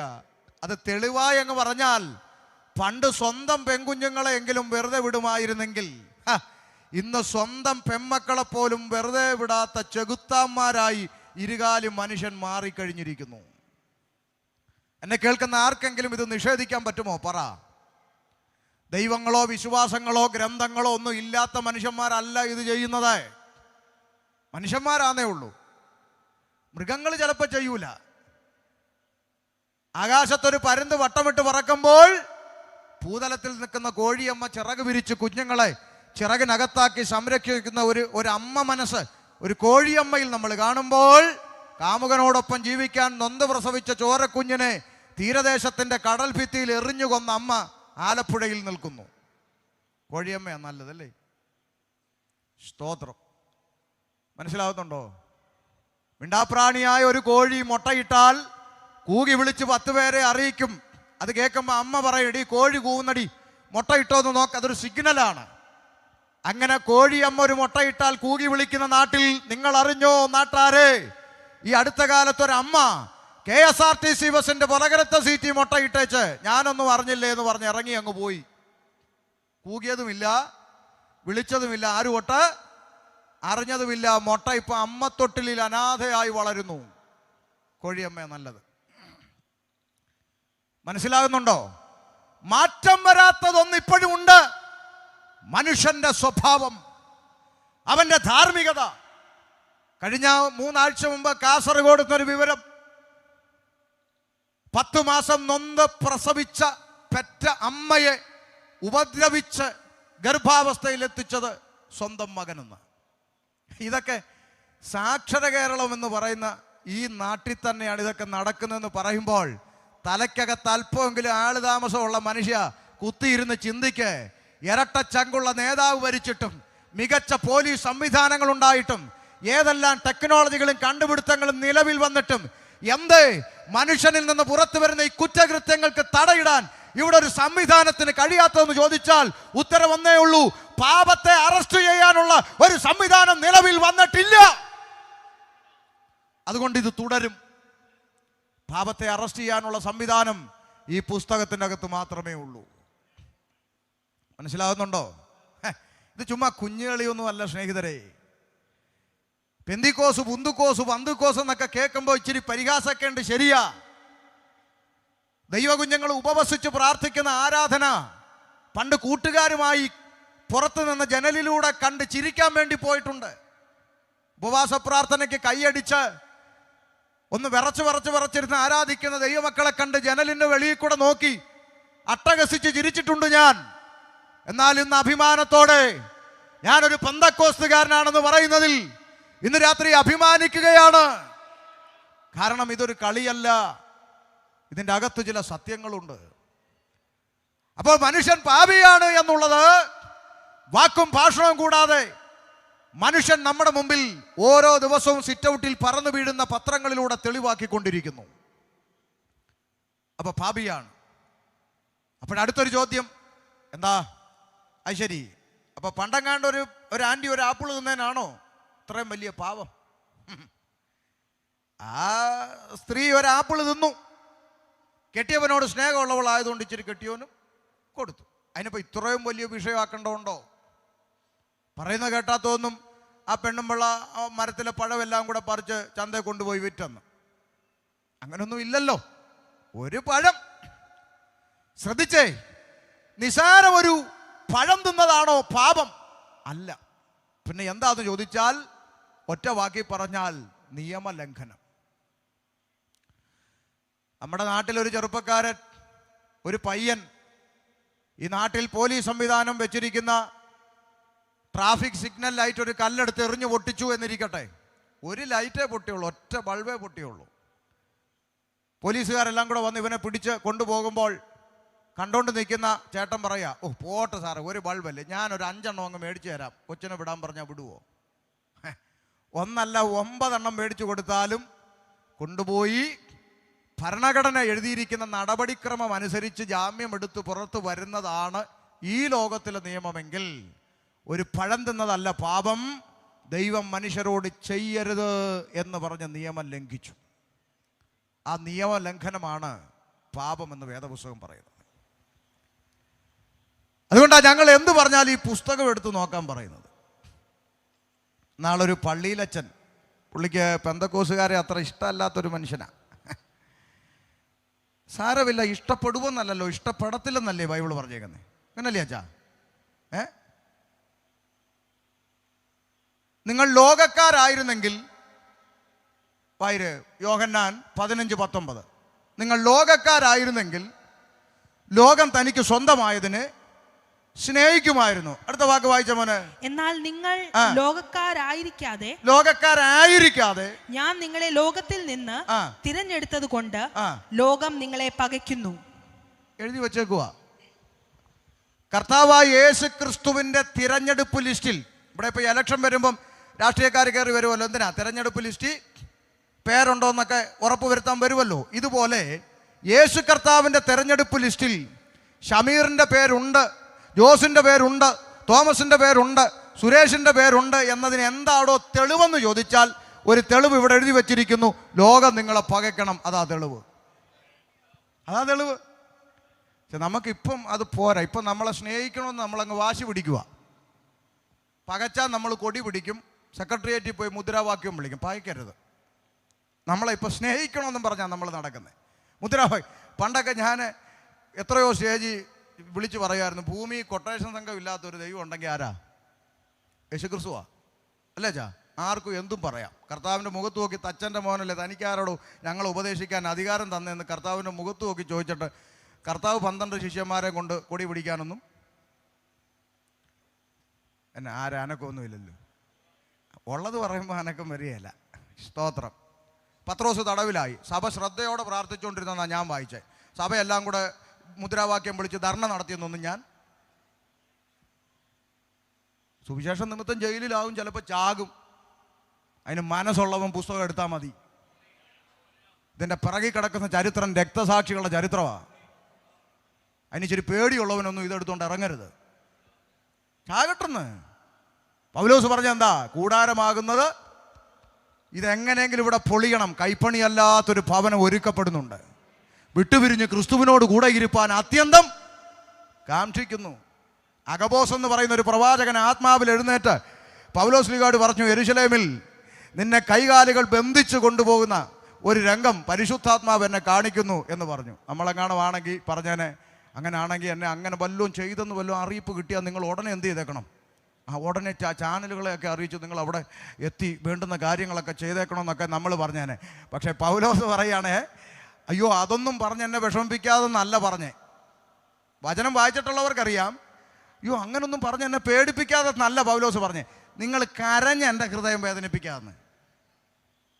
ഇവരങ്ങ് കരയുക, അയ്യോ പൗലോസ് പാസ്റ്ററെ ഇങ്ങനെ ഉപദ്രവിക്കും. നിങ്ങൾ കരഞ്ഞ് എൻ്റെ മനസ്സ് വിഷമിപ്പിക്കാതെന്ന്. എന്നിട്ട് അടുത്ത വാക്ക് പറഞ്ഞെന്താണെന്നറിയാമോ? കർത്താവായ യേശു ക്രിസ്തുവിന് വേണ്ടി ബന്ധിക്കപ്പെടാൻ മാത്രമല്ല, അവന് വേണ്ടി മരിക്കാൻ തയ്യാറായിട്ടാണ് ഞാൻ പോകുന്നത്. ഇതാ ഞാൻ പഠിച്ച പുസ്തകത്തിൽ ഇങ്ങനെ കേട്ടോ. പിണങ്ങല്ലേ കാര്യം. ഈ ഡിഗ്രി ഉള്ളവൻ എന്ത് വിഡിത്തം പറഞ്ഞാലും കൈയടിക്കും. വഴി പ്രസംഗിക്കുന്നവൻ സത്യം വിളിച്ച് പറഞ്ഞാൽ ദേഷ്യപ്പെടും. അതാ ഇപ്പം നമ്മുടെ അവസ്ഥ. ഞാനുള്ള കാര്യം പറയാം. ദൈവ കുഞ്ഞുങ്ങളെ ഈ ലോകം ഒരിക്കലും അംഗീകരിക്കത്തില്ല. ലോകമേതും അങ്ങനല്ലേ പാടിയേ? ആ പാട്ട് മാറ്റി എഴുതും. അത്രയും പറഞ്ഞ് ഞാൻ ആ ഭാഗം വിടുന്നു. അല്ല ഇനി പറഞ്ഞ ഇവർ വിഷമിക്കും. കാര്യം വിഷയം മാറിപ്പോ. ഇല്ല തിരിച്ചു വരിക. അപ്പോൾ ഡിഗ്രിയുള്ള പിള്ളേർ പറയും, ഒരു പഴം തിന്നതാണോ പാപമല്ല, തമ്പുരാൻ അരുതെന്ന് പറഞ്ഞത് ചെയ്തു, അതാ പാപം. അപ്പൊ അടുത്തൊരു ചോദ്യം, അങ്ങനെയാണെങ്കിൽ ആദാത്മ്യ പാപം നിമിത്തം സകല മനുഷ്യരും പാപിയാണെങ്കിൽ നിങ്ങൾ ക്രിസ്ത്യാനികളങ്ങ് ആയാൽ പോരെ? ഞങ്ങൾ ഈ ഹിന്ദുക്കളെയും മുസ്ലിങ്ങളെയും കൂടെ ചേർത്ത് പാപി എന്ന് വിളിക്കുന്നത് എന്തിനാ? നല്ല ചോദ്യമാണ്, മനോഹരം. നിങ്ങൾ ക്രിസ്ത്യാനികളങ്ങ് പാപി ആയിക്കോ, ഞങ്ങൾ ഹിന്ദുക്കളെയും മുസ്ലിങ്ങളെയും കൂടെ ചേർത്ത് പാപി എന്ന് വിളിക്കുന്നത് എന്തിനാ? ഇനി അതും പോട്ടെ, ആദമും ഹവ്വയും പാപം ചെയ്തെങ്കിൽ അതിൻ്റെ പേര് ഒരു തെറ്റും ചെയ്യാത്ത ബാക്കിയുള്ള മനുഷ്യരൊക്കെ പാപിയാണെന്ന് പഠിപ്പിക്കുന്നത് ഇതൊക്കെ യുക്തിക്ക് നിരക്കുന്നതാണോ എന്ന് വീണ്ടും ചോദ്യം വരും. നമുക്ക് നിരപ്പിക്കാം എങ്ങനെയാ പുസ്തകം പഠിപ്പിക്കുന്നതെന്ന്. ഒന്ന് വായിച്ചു കൊടുത്തേ മോനെ. അപ്പോസ്തല പ്രവൃത്തി 17:26. എന്താണ് മനുഷ്യൻ അടുത്ത തലമുറയിലേക്ക് പാപം പ്രവേശിക്കാനുള്ള കാരണമെന്ന് വേഗത്തിലൊന്ന് വായിച്ചാട്ടെ. ഭൂതലത്തിലെങ്ങും കുടിയിരുപ്പാൻ അവൻ ഒരുത്തനിൽ നിന്ന് മനുഷ്യജാതിയൊക്കെയും ഉളവാക്കി. നിൽക്കട്ടെ, ഒന്നുകൂടി വായിക്കണം. വായിക്കുമ്പോൾ ഇങ്ങനെ വായിക്കണം. അവിടെ അവൻ എന്നൊരു പ്രയോഗമുണ്ട് ഇല്ലേ? അവിടെ ദൈവം എന്ന് വായിക്കണം. ഒരുത്തൻ എന്ന് സൂചിപ്പിക്കുന്നത് ആദമിനെയാണ്. അപ്പൊ അവിടെ ആദം എന്ന് വായിക്കണം. അങ്ങനെ ഒന്ന് വായിച്ചേ. ഭൂതലത്തിലെങ്ങും കുടിയിരുപ്പാൻ ദൈവം ആദാമിൽ നിന്ന് മനുഷ്യജാതിയൊക്കെയും ഉളവാക്കി. കാത് തുറന്ന് കേട്ടോ ഒന്നുകൂടെ. ഭൂതലത്തിലെങ്ങും കുടിയിരുപ്പാൻ ദൈവം ആദാമിൽ നിന്ന് മനുഷ്യജാതിയൊക്കെയും ഉളവാക്കി. കേട്ടോ, കാത് തുറന്ന് കേട്ടോ ഓതറക്കാരെ. ഈ പുസ്തകം പഠിപ്പിക്കുന്നത് ഇങ്ങനെ: ഭൂതലത്തിലെങ്ങും കുടിയിരുപ്പാൻ ദൈവം ആദം എന്ന് പറയുന്ന ഒരുത്തനിൽ നിന്ന് ഹിന്ദുവിനെ സൃഷ്ടിച്ചെന്നല്ല, ക്രിസ്ത്യാനിയെ സൃഷ്ടിച്ചെന്നല്ല, മുസൽമാനെ സൃഷ്ടിച്ചെന്നല്ല, പകരം മനുഷ്യജാതിയെ സൃഷ്ടിച്ചു. മനസ്സിലായോ? വല്ല തലേ കയറിയോ? പറഞ്ഞു തരാം. ഭൂതലത്തിലെങ്ങും കുടിയിരുപ്പാൻ ദൈവം. അപ്പൊ ദൈവം എന്ന് പറഞ്ഞാൽ ഏതെങ്കിലും ഒരു പഞ്ചായത്തിൽ ഒതുങ്ങുന്ന പുള്ളി അല്ലെന്ന് പിടി കിട്ടിയോ? ദൈവത്തെ ഒരു പഞ്ചായത്തിൽ കൊണ്ടിരുത്തിയിട്ട് അവിടെ ഇരിയെന്ന് പറഞ്ഞാൽ ഇരിക്കുന്ന പുള്ളി അല്ല ദൈവം, ഈശ്വരൻ, പടച്ചവൻ, സൃഷ്ടാവ്. മനസ്സിലായോ? ഭൂതലത്തിലേക്കും കുടിയിരിക്കുന്നവൻ സൃഷ്ടാവ്. ഒരു പഞ്ചായത്തിൽ ഒതുക്കാൻ പറ്റുന്നവനല്ല ദൈവം. ഒരു ജില്ലക്കകത്ത് തളച്ചിടാൻ പറ്റുന്നവനല്ല ഈശ്വരൻ. ഒരു സ്റ്റേറ്റിന്റെ അകത്ത് ഒതുക്കാൻ പറ്റുന്നവനല്ല ദൈവം. പിന്നെയോ ഭൂതലത്തിലെങ്ങും കുടിയിരിക്കുന്നവൻ. അപ്പൊ അതിനോട് ചേർന്ന് അടുത്ത ചോദ്യം വരും, എവിടാ പാസ്റ്ററെ ദൈവം കുടിയിരിക്കുന്നേ? എവിടാ കുടിയിരിക്കുന്നേ? വായിച്ചു കൊടുമോനെ, അതിന്റെ 24 വായിച്ചുകൂടെ. ലോകവും അതിലുള്ളതൊക്കെയും ലോകവും അതിൽ കാണുന്ന സകലവും ഉണ്ടാക്കിയ ദൈവം സ്വർഗത്തിനും ഭൂമിക്കും നാഥനാകൊണ്ട് കൈപ്പണിയായ കെട്ടിടങ്ങളിൽ വാസം ചെയ്യുന്നില്ല. കേട്ടോ ഓതരക്കാരൊന്നുകൂടെ കേട്ടോ, ലോകവും അതിൽ കാണുന്ന സകലവും ഉണ്ടാക്കിയ സൃഷ്ടിച്ച സൃഷ്ടാവായ മഹാദൈവം സ്വർഗത്തിനും ഭൂമിക്കും നാഥനാകൊണ്ട് മനുഷ്യന്റെ കൈപ്പണിയായ കെട്ടിടങ്ങളിൽ ദൈവം കുടിയിരിക്കുന്നില്ല. മനസ്സിലായോ? മൂക്കി ശ്വാസമുള്ള പേട്ട് മനുഷ്യൻ മേപ്പോട്ട് വലിക്കുന്ന ശ്വാസം കീപ്പോട്ട് വിടാൻ കഴിയാതെ പോയാൽ വാഴപ്പുണ്ടി പോലെ കിടക്കുന്ന പേട്ട് മനുഷ്യനാണോ സകലത്തെയും സൃഷ്ടിച്ച മഹാദൈവത്തെ കൺട്രോൾ ചെയ്യുന്നത്? എടാ, മൂക്കി ശ്വാസമുള്ള പേട്ട് മനുഷ്യന്റെ കൽപ്പനയ്ക്കനുസരിച്ച് ഇരിക്കാനും എഴുന്നേക്കാനും നടക്കാനും കിടക്കാനും അടയ്ക്കാനും തുറക്കാനും നിന്റെ കീഴെ പണിയെടുക്കുന്ന ബംഗാളിയല്ല ദൈവം. നിന്റെ കീഴെ പണിയെടുക്കുന്ന ബംഗാളിയോട് പറഞ്ഞാൽ അവൻ കേക്ക്, ശരി സേട്ടാ അങ്ങനെ ചെയ്യാം സേട്ടാ എന്ന് പറയും. അങ്ങനെ കേൾക്കുന്ന ഒരുത്തനല്ല ദൈവം. MBBS-ഉം MD-യും ഡിഗ്രിയൊക്കെ പഠിച്ച ഡോക്ടർമാര് അവരെ കൊണ്ടാവുന്ന പണി 58 ചെയ്ത ഒടുവിൽ പറയുന്ന ഒരു പദമുണ്ട്, ഞങ്ങളെ കൊണ്ടാകുന്നത് ഞങ്ങൾ ചെയ്തു, ഇനി നിങ്ങൾ ദൈവത്തോട് പ്രാർത്ഥിക്കാൻ. സകല ഡിഗ്രിക്കും മേലെയാണ് ദൈവം. മൂക്കി ശ്വാസമുള്ള പേട്ട് മനുഷ്യന്റെ കൽപ്പനയ്ക്കനുസരിച്ച് താളം ചവിട്ടുന്നവനല്ല ദൈവം. അത് നമ്മുടെ അകത്തുള്ളവരും കൂടെ ഒന്ന് പഠിക്കേണ്ടതാണ്. പേട്ട് പിള്ളേർ സ്റ്റേജിൽ കയറി കിടന്നുകൊണ്ട്, ഓ ആത്മാവ് ഇപ്പോൾ തന്നെ വ്യാപരിക്കട്ടെ, കയറട്ടെ, ഇറങ്ങട്ടെ. നീ പറയുമ്പോൾ കയറാനും ഇറങ്ങാനും നിന്റെ വേലക്കാരനല്ല പരിശുദ്ധാത്മാവ്. അകത്തും കൂടെ മനസ്സിലാക്കാൻ വേണ്ടി പറയുക. പാട്ട് എനിക്ക് കുറച്ചുകൂടി ഇഷ്ടപ്പെട്ടതുകൊണ്ട്, കാര്യം വേലത്തരങ്ങളൊന്നുമില്ലായിരുന്നു. എന്തെല്ലാം വേലത്തരങ്ങളാണ് ഓരോ സ്റ്റേജിൽ കാണും. മനോഹരമായി പാടി ഇങ്ങനെ തന്നെ നിൽക്കണം, ട്രെൻഡിനനുസരിച്ച് മാറരുത്, ഇങ്ങനെ തന്നെ നിൽക്കട്ടെ. എന്തെല്ലാം ട്രെൻഡാ. വെളിച്ചം ദുഃഖമാണ് ഉണ്ണി, ഇരുട്ടല്ലോ സുഖപ്രദം. വെളിച്ചമൊക്കെ അണച്ച് മിന്നിത്തിളങ്ങുന്ന ലൈറ്റൊക്കെ ഇട്ട് DJ പരുവത്തിലായിപ്പോൾ. അത് ഞാൻ ഉപവാസ പ്രാർത്ഥനയ്ക്ക് പറയാം, പോട്ടെ. അപ്പൊ ശ്രദ്ധിച്ചേ, മൂക്കി ശ്വാസമുള്ള പേട്ട് മനുഷ്യന്റെ കൽപ്പനയ്ക്കനുസരിച്ച് താളം ചവിട്ടുന്നവനല്ല സൃഷ്ടാവ്. അതൊരു കുഞ്ഞിന് മനസ്സിലാകുന്ന ഭാഷ വേണമെങ്കിൽ അങ്ങ് പറയാം. മനുഷ്യനെ സൃഷ്ടിച്ചത് ആര്? പറ ഉറക്കെ പറ. ഒന്നുകൂടെ ചോദിക്കട്ടെ, മനുഷ്യനെ സൃഷ്ടിച്ചത് ആര്? ദൈവം. ഇനി ഒരു ചോദ്യം കൂടെ ചോദിക്കുക, അതേ സ്പീഡിൽ ഉത്തരം പറയണം. ചോദിക്കാം, ഒന്നുകൂടെ ചോദിക്കാം. മനുഷ്യനെ സൃഷ്ടിച്ചത് ആര്? ഇന്ന് ദൈവത്തെ സൃഷ്ടിക്കുന്ന ആര്? അത് തന്നെ കാര്യം. ഇത്ര സിമ്പിൾ, അതിന് ഡിഗ്രി ഒന്നും വേണ്ട. മനുഷ്യനെ സൃഷ്ടിച്ചത് ദൈവം, ഇന്ന് ദൈവത്തെ സൃഷ്ടിക്കുന്നത് മനുഷ്യൻ. മൂക്കി ശ്വാസമുള്ള പേട്ട് മനുഷ്യനാണ്. എങ്ങനുണ്ട് ഈ മാറ്റം? എവിടുന്ന് വന്നു? പാപം അകത്ത് കയറിയപ്പം സൃഷ്ടാവിനെ സൃഷ്ടിക്കാൻ തുടങ്ങി. ഇത്രയേ ഉള്ളൂ, സിമ്പിളാ. ഇതൊന്നും പാപം അകത്തിരിക്കുമ്പോൾ മനസ്സിലാവത്തില്ല കേട്ടോ.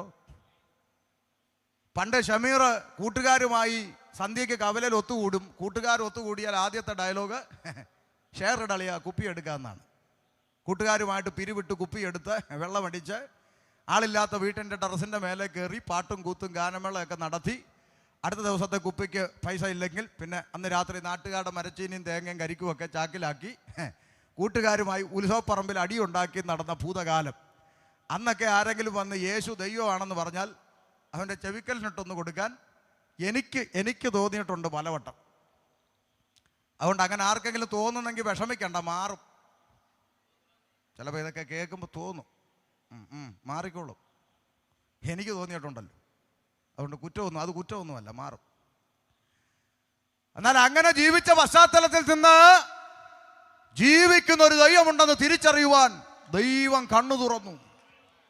അതുകൊണ്ടാണ് ഇന്ന് രാത്രി ഇവിടെ നിന്ന് വിളിച്ചു പറയുന്നത്, സൃഷ്ടാവിനെ അറിയണം. അതിനായി യോഗം, വേറെ ഒന്നിനുമല്ല. മനുഷ്യൻ സൃഷ്ടാവിനെ അറിയണം, നശിച്ചു പോകരുത്. കള്ളു കുടിച്ച് കഞ്ചാവ് അടിച്ച് പെറ്റ തള്ളയ്ക്കും സഹോദരങ്ങൾക്കും കുടുംബത്തിനും ഒന്നും ഭാരമായി നശിച്ചു പോകരുത്. അതാ യോഗത്തിൻ്റെ ഉദ്ദേശം. സ്തോത്രം. അപ്പൊ പറഞ്ഞ വിഷയത്തിലോട്ട് തിരിച്ചു വരാം. അപ്പൊ ദൈവം മനുഷ്യനിർമ്മിതമായ കെട്ടിടങ്ങളിൽ വസിക്കുന്നില്ലെങ്കിൽ പിന്നെ എവിടെയാ ദൈവം വസിക്കുന്നത്? ഇന്ന് രാത്രി ഓതറക്കാരോട് പറയാം, വേദപുസ്തകം വിളിച്ചു പറയുന്നു, ദൈവം വസിക്കാൻ ആശിക്കുന്ന മന്ദിരം എൻ്റെ നിന്റെ ഹൃദയമാകുന്ന മന്ദിരമാണ്. ഇന്ന് രാത്രി തുറക്കപ്പെടേണ്ടത് നിന്റെ ഹൃദയമാണ്. നിന്റെ ഹൃദയത്തിൻ്റെ അകത്ത് വസിക്കുവാൻ ദൈവം ആശിക്കുന്നു. അതുകൊണ്ടാണ് പറഞ്ഞ ഭൂതലത്തിലേക്കും കുടിയിരിപ്പാൻ ഒരുത്തനിൽ നിന്ന് മനുഷ്യജാതി ഉണ്ടാകും. കാരണം ദൈവം വസിക്കുന്നത് മനുഷ്യൻ്റെ ഹൃദയത്തിൽ. അപ്പോൾ ഭൂതലത്തിലെങ്ങും ദൈവം കുടിയിരിക്കണമെങ്കിൽ ഭൂതലത്തിലെങ്ങും ആര് വേണം? മനുഷ്യൻ വേണം. അതുകൊണ്ട് ഒരുത്തനിൽ നിന്ന് മനുഷ്യജാതിയെ സൃഷ്ടിച്ചു. എത്ര മനോഹരം എന്ന് പറഞ്ഞാൽ എന്താ പാസ്റ്ററെ എന്ന് പറഞ്ഞാൽ ഒന്നുകൂടി തെളിവായി പറഞ്ഞു തരാം. കാവി ഉടുത്തവനെയും തൊപ്പിയിട്ടവനെയും കൊന്തയിട്ടവനെയും ചരട് കെട്ടിയവനെയും കുടുമ കെട്ടിയവനെയും എല്ലാം ഒറ്റ രക്തത്തിൽ നിന്ന് സൃഷ്ടിച്ചു. ഇതാണ് ബൈബിളിൻ്റെ പ്രഖ്യാപനം. അതുകൊണ്ട് ഓതറക്കാരോട് ഞാൻ ഈ ഉച്ചഭാഷണിലൂടെ ചോദിക്കുക, കാവി ഉടുത്തവനും തൊപ്പിയിട്ടവനും കൊന്തയിട്ടവനും ചരട് കെട്ടിയവനും കുടുമ കെട്ടിയവനെല്ലാം ഒരൊറ്റ രക്തത്തിൻ്റെ ഉടമയാണെന്ന് പഠിപ്പിക്കുന്ന ഈ പുസ്തകത്തെ അല്ലാതെ വേറെ ഏത് പുസ്തകമാണ് ഞങ്ങൾ പ്രസംഗിക്കേണ്ടത്? ഒന്ന് പറഞ്ഞതാ. അപ്പുറത്ത് കിടക്കുന്ന ചരട് കെട്ടിയവനും ഇപ്പുറത്ത് കിടക്കുന്ന കാവി ഉടുത്തവനും നിന്റെ കൂടപ്പിറപ്പാണ്, നിന്റെ സഹോദരനാണെന്ന് പഠിപ്പിക്കുന്ന ഈ പുസ്തകമല്ലേ ശരിക്കും പ്രസംഗിക്കപ്പെടേണ്ടത്? ആമേൻ. ഒറ്റ രക്തം, ആദാമ്യ രക്തത്തിൽ നിന്ന് സകല മനുഷ്യജാതിയും സൃഷ്ടിച്ചു.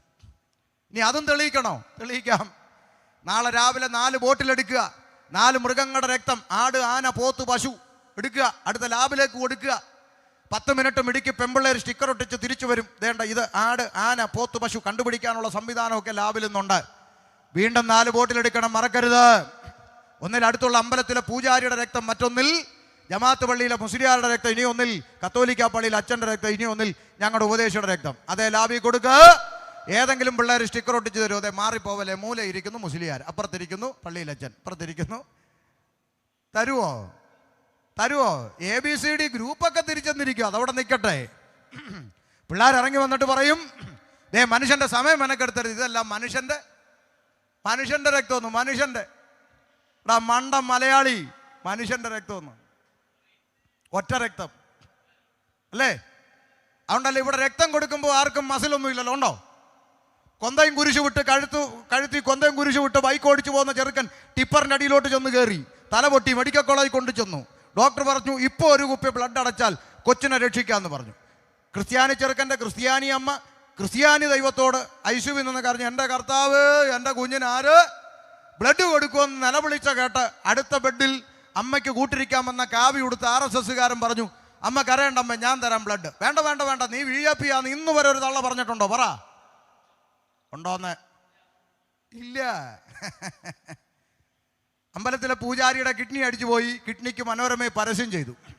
പരസ്യം കണ്ടു വന്ന ജമാഅത്ത് പള്ളിയിലെ മുസ്ലിയാർ, പുള്ളിക്ക് പൈസയ്ക്ക് ആവശ്യമുണ്ട്. മുസ്ലിയാരുടെ കിഡ്നി എനിക്ക് വേണ്ടാന്ന് ഇന്ന് വരെ പൂജാരി പറഞ്ഞിട്ടുണ്ടോ? മണ്ടം മലയാളി. പിന്നെ എന്തിനാടോ ഈ മനുഷ്യന്മാർ തമ്മിലടിക്കുന്നതെന്നായി ഈ ചോദിക്കുന്നേ? എന്തിൻ്റെ പേരിലായി തമ്മിലടിക്കുന്നേ? മേപ്പോട്ട് വലിക്കുന്ന ശ്വാസം കീപ്പോട്ട് വിടാൻ പറ്റാതെ പോയാൽ ദേ കിടക്കുന്നു ഡിം.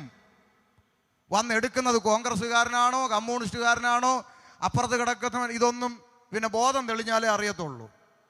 എന്തിൻ്റെ പേരിലാണ് തമ്മിലടിക്കുന്നത്? മനസ്സിലാകുന്നുണ്ടോ? ഇതൊന്നും മനുഷ്യന് തിരിച്ചറിവില്ല.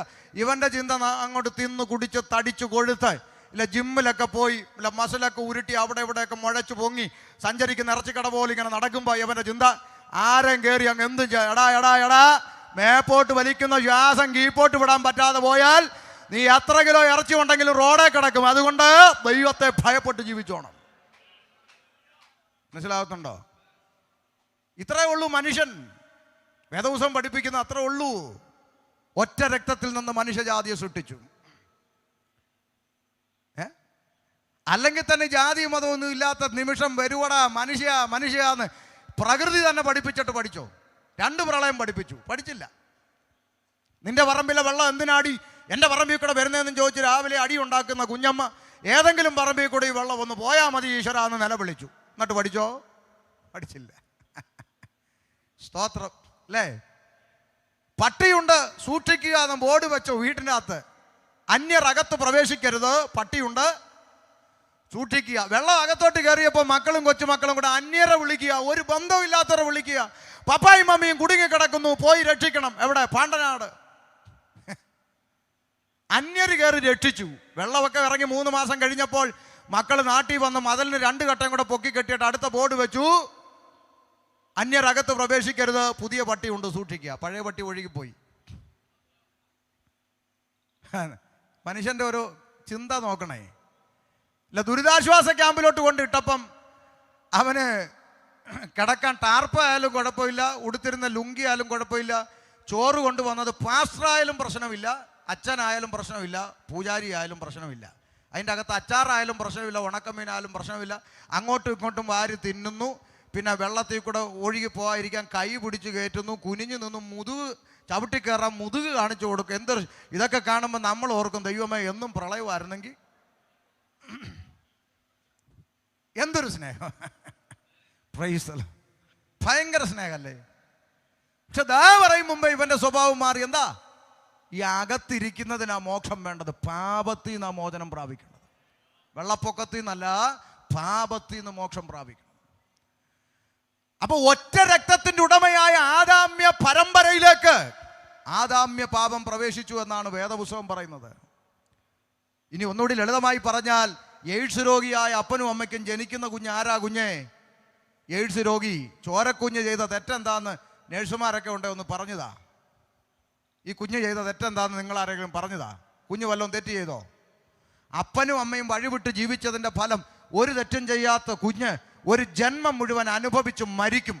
അത് ഇവിടുത്തെ മെഡിക്കൽ സമ്മതിക്കുന്നു, ഡിഗ്രി സമ്മതിക്കുന്നു, ശാസ്ത്രം സമ്മതിക്കുന്നു. കാരണം അവർക്കൊരു ഉത്തരവുണ്ട്. ഉപദേശി, അത് രക്തത്തിലൂടെ വന്നതാണ്. ഞങ്ങൾക്കും ഒരു ഉത്തരവുണ്ട്. ഒറ്റ രക്തത്തിൽ നിന്നാണ്, ആദാമ്യ രക്തത്തിൽ നിന്നാണ് ഉലകത്തിലെ സകല മനുഷ്യനും സൃഷ്ടിക്കപ്പെട്ടത്. അതുകൊണ്ട് ഏകനാൽ പാപവും പാപത്താൽ മരണവും മനുഷ്യരിലേക്ക് പ്രവേശിച്ചിരിക്കുന്നു. സകല മനുഷ്യന്റെ അകത്ത് പാപം പ്രവേശിച്ചു. ഈ യാഥാർത്ഥ്യമാണ് മനുഷ്യൻ എന്ന് പറയുന്നവൻ തിരിച്ചറിയേണ്ടത്. ഈ പാപം അകത്ത് കുടിയിരിക്കുന്നു, ഹൃദയത്തിന്റെ അകത്ത് പാപം പ്രവേശിച്ചു. അടുത്ത ചിന്ത വേഗത്തിൽ പറയാം.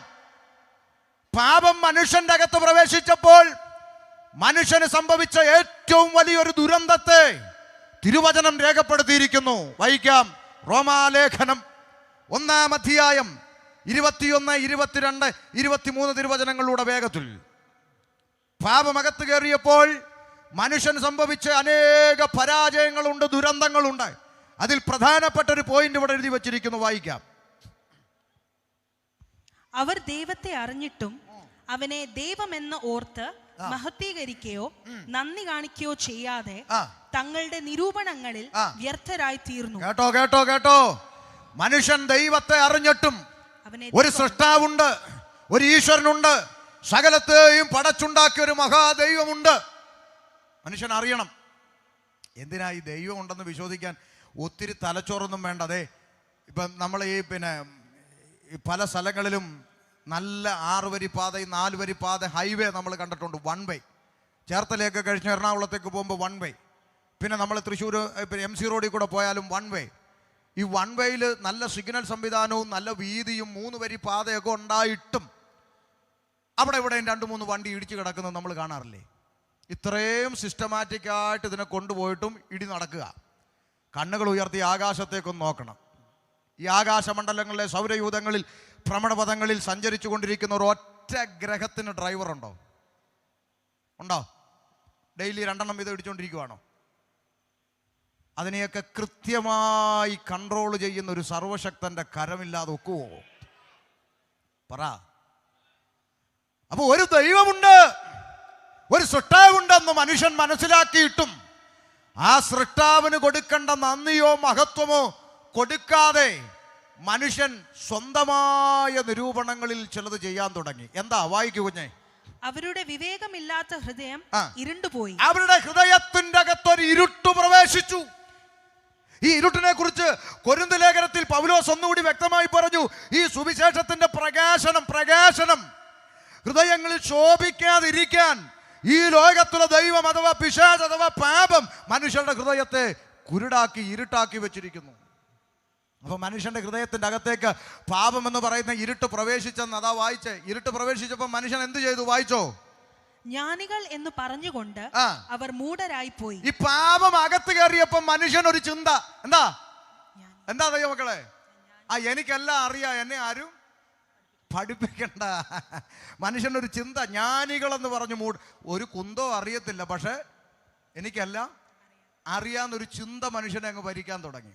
ഞാൻ ഓർക്കുന്നത് വർഷങ്ങൾക്ക് മുമ്പ് തിരുവനന്തപുരത്ത് പാലോടെന്ന് പറഞ്ഞൊരു സ്ഥലത്ത് ഇതുപോലെ കൺവെൻഷന് പോയി. അപ്പം ഇച്ചിരി നേരത്തെ ചെന്നതുകൊണ്ടേ സംഘാടകൻ പാഷ പറഞ്ഞു, ഞങ്ങളുടെ അപ്പുറത്ത് ഞങ്ങളുടെ ഒരു അച്ചായനുണ്ട്.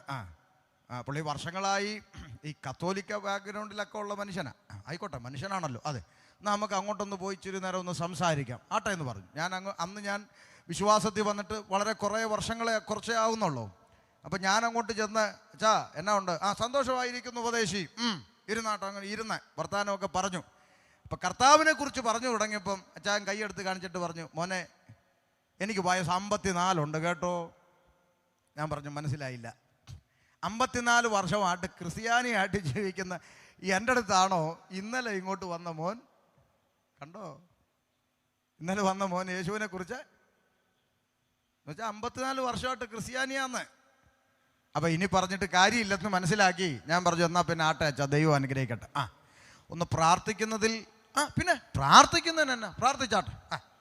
അപ്പം പ്രാർത്ഥിക്കാൻ എഴുന്നേറ്റ് നിന്നപ്പം ചുമ്മാ ഒരു കൗതുകത്തിന് മനസ്സിൽ തോന്നിയ ഒരു ചിന്ത, ഞാൻ ചുമ്മാ ഒരു കൗതുകത്തിനെന്ന് ചോദിച്ചു, അച്ഛാ 54 വർഷമായിട്ട് ക്രിസ്ത്യാനിയാണല്ലോ. അതെ, യേശുവിൻ്റെ പേരെന്നാ അച്ഛാ? യേശുവിൻ്റെ പേരെന്താന്ന് ചുമ്മാ ചോദിച്ചതാ. സൺഡേ ക്ലാസ്സിലെ പിള്ളേരോട് ചോദിച്ചാൽ മതി, അവർ പറയും. എന്നാലും 54 വർഷം ക്രിസ്ത്യാനിയായിട്ടുണ്ടെന്ന് ചോദിച്ചു, യേശുവിൻ്റെ പേരെന്താന്ന് ചോദിച്ചു. പുള്ളി പറഞ്ഞ മറുപടി, പുള്ളി പറഞ്ഞ പോലെ ഞാനങ്ങ് പറഞ്ഞാൽ, യാശുവിൻ്റെ പേര് യാശു, ഇപ്പം വേറെ എന്തൊരു പേരിരിക്കണം യാശുവിനെന്ന്. യാശുവിൻ്റെ പേര് യാശു, ഇപ്പം വേറെ എന്തൊരു പേരിരിക്കണം യേശുവിനെന്ന്. Price hello. അപ്പോൾ നിങ്ങളും ചിലർ കണ്ണും തള്ളിയിരിക്കും, വേറെ പേരുണ്ടോന്ന്. ദൈവം നമ്മോടുകൂടെ എന്നർത്ഥമുള്ള ഇമ്മാനുവേൽ എന്നവന് പേർ വിളിക്കപ്പെടും. Price hello. 54 വർഷം ക്രിസ്ത്യാനിയായ അച്ചായന് അറിയേണ്ടതൊന്നും, ചിലരുടെയൊക്കെ ചിന്ത അങ്ങനെ, ഞാൻ എത്ര വർഷമായി പള്ളിയിൽ പോകുന്നു, ഞാൻ എത്ര വർഷമായി ക്രിസ്ത്യാനിയായിട്ട് ജീവിക്കുന്നു എന്നൊന്നും പറഞ്ഞാൽ പോരാ. വല്ലപ്പോഴും പുസ്തകം വായിക്കണം.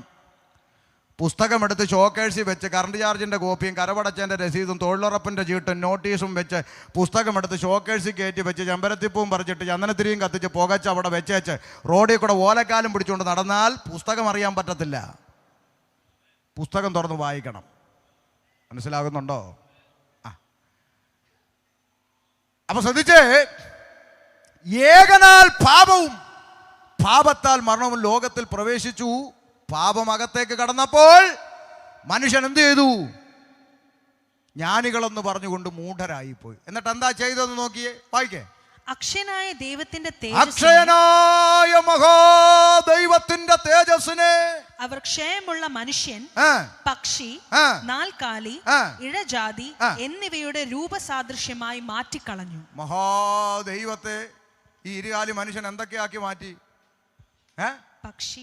ഇവര് പറയട്ടെന്ന് പുസ്തകം അവരുടെ കയ്യിലില്ലേ? എന്നാ ക്ഷയമുള്ള മനുഷ്യൻ. അപ്പൊ സൃഷ്ടാവിനെ അങ്ങ് മറന്നിട്ട് ഇവര് മനുഷ്യന്മാരെ പിടിച്ച് ദൈവമാക്കി. അപ്പോൾ ആൾ ദൈവങ്ങളുണ്ടായി.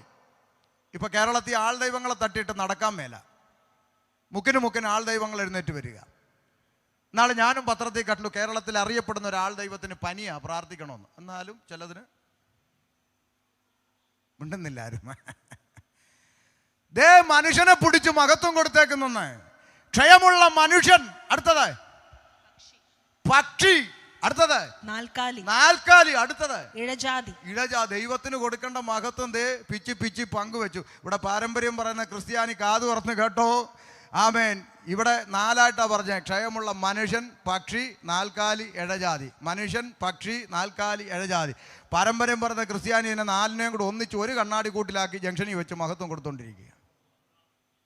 മനുഷ്യൻ, നാൽക്കാലി, കീഴ ഇടജാതി. അപ്പം നിങ്ങൾ ചോദിക്കും പക്ഷി എന്ത് ചെയ്യുന്നു? വീട്ടിൽ പോയി പടത്തെ കണ്ണ് തള്ളി ഒന്ന് നോക്കണം. 2 ചിറക് ഇങ്ങനെ വരച്ച് വെച്ചേക്കുന്ന കാണാം. ആളിനെ പിടി കിട്ടിയില്ലെന്ന് തോന്നുന്നു. കിട്ടി. 4നെയും കൂടെ ഒന്നിച്ച് കൂട്ടി കയറ്റി ATM അടിച്ച് ജംഗ്ഷനിൽ. നാണമില്ലയോടോ ക്രിസ്ത്യാനി? വേദപുസ്തകം തെളിവായി പറയുക, പാപം അകത്തിരിക്കുന്നതിൻ്റെ ലക്ഷണമായത് സൃഷ്ടാവിന് മറന്നുപോയി. സൃഷ്ടാവിന് കൊടുക്കേണ്ട മഹത്വം പങ്കുവെച്ചെന്ന് മനുഷ്യൻ, പക്ഷി, നാൽക്കാലി, ഇടജാതി എന്നിവയുടെ രൂപസാദൃശ്യമാക്കി സൃഷ്ടാവിനെ മനുഷ്യൻ മാറ്റിക്കളഞ്ഞു. പാപമകത്ത് ചെന്നു. അപ്പം മനുഷ്യൻ പാപത്തിൽ അടിമപ്പെട്ടു. സൃഷ്ടാവിനെ മറന്നുപോയി. ഈ മനുഷ്യനെ രക്ഷിപ്പാൻ ദൈവം മുന്നോട്ട് വെച്ച രക്ഷാ പദ്ധതി. ഒന്ന്, മനുഷ്യന്റെ മുമ്പിൽ ദൈവം പ്രമാണം കൊടുത്തു. വിശദീകരിക്കാൻ നേരം പോരാ. ന്യായപ്രമാണം മോശ മുഖാന്തരം കൊടുത്തു. എന്തിനാ?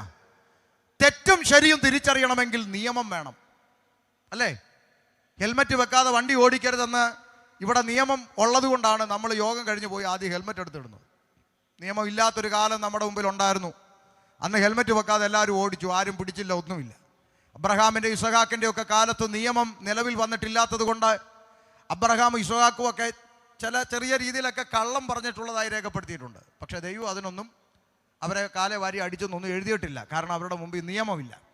എന്നാൽ മോശ മുഖാന്തരം എന്ത് ചെയ്യണം, എന്ത് ചെയ്യരുത്, എങ്ങനെ ജീവിക്കണം, എങ്ങനെ ജീവിക്കരുത്, എന്ത് ചെയ്യാൻ പാടില്ല, എന്ത് ചെയ്യണം എന്ന് കൃത്യമായിട്ട് അങ്ങോട്ട് എഴുതി മനുഷ്യൻ്റെ മുമ്പിൽ പ്രമാണം കൊടുത്തു. വിശദീകരിക്കുന്നില്ല, ഒത്തിരി പറയേണ്ട വിഷയം ന്യായപ്രമാണ കാലത്തെക്കുറിച്ചുണ്ട്.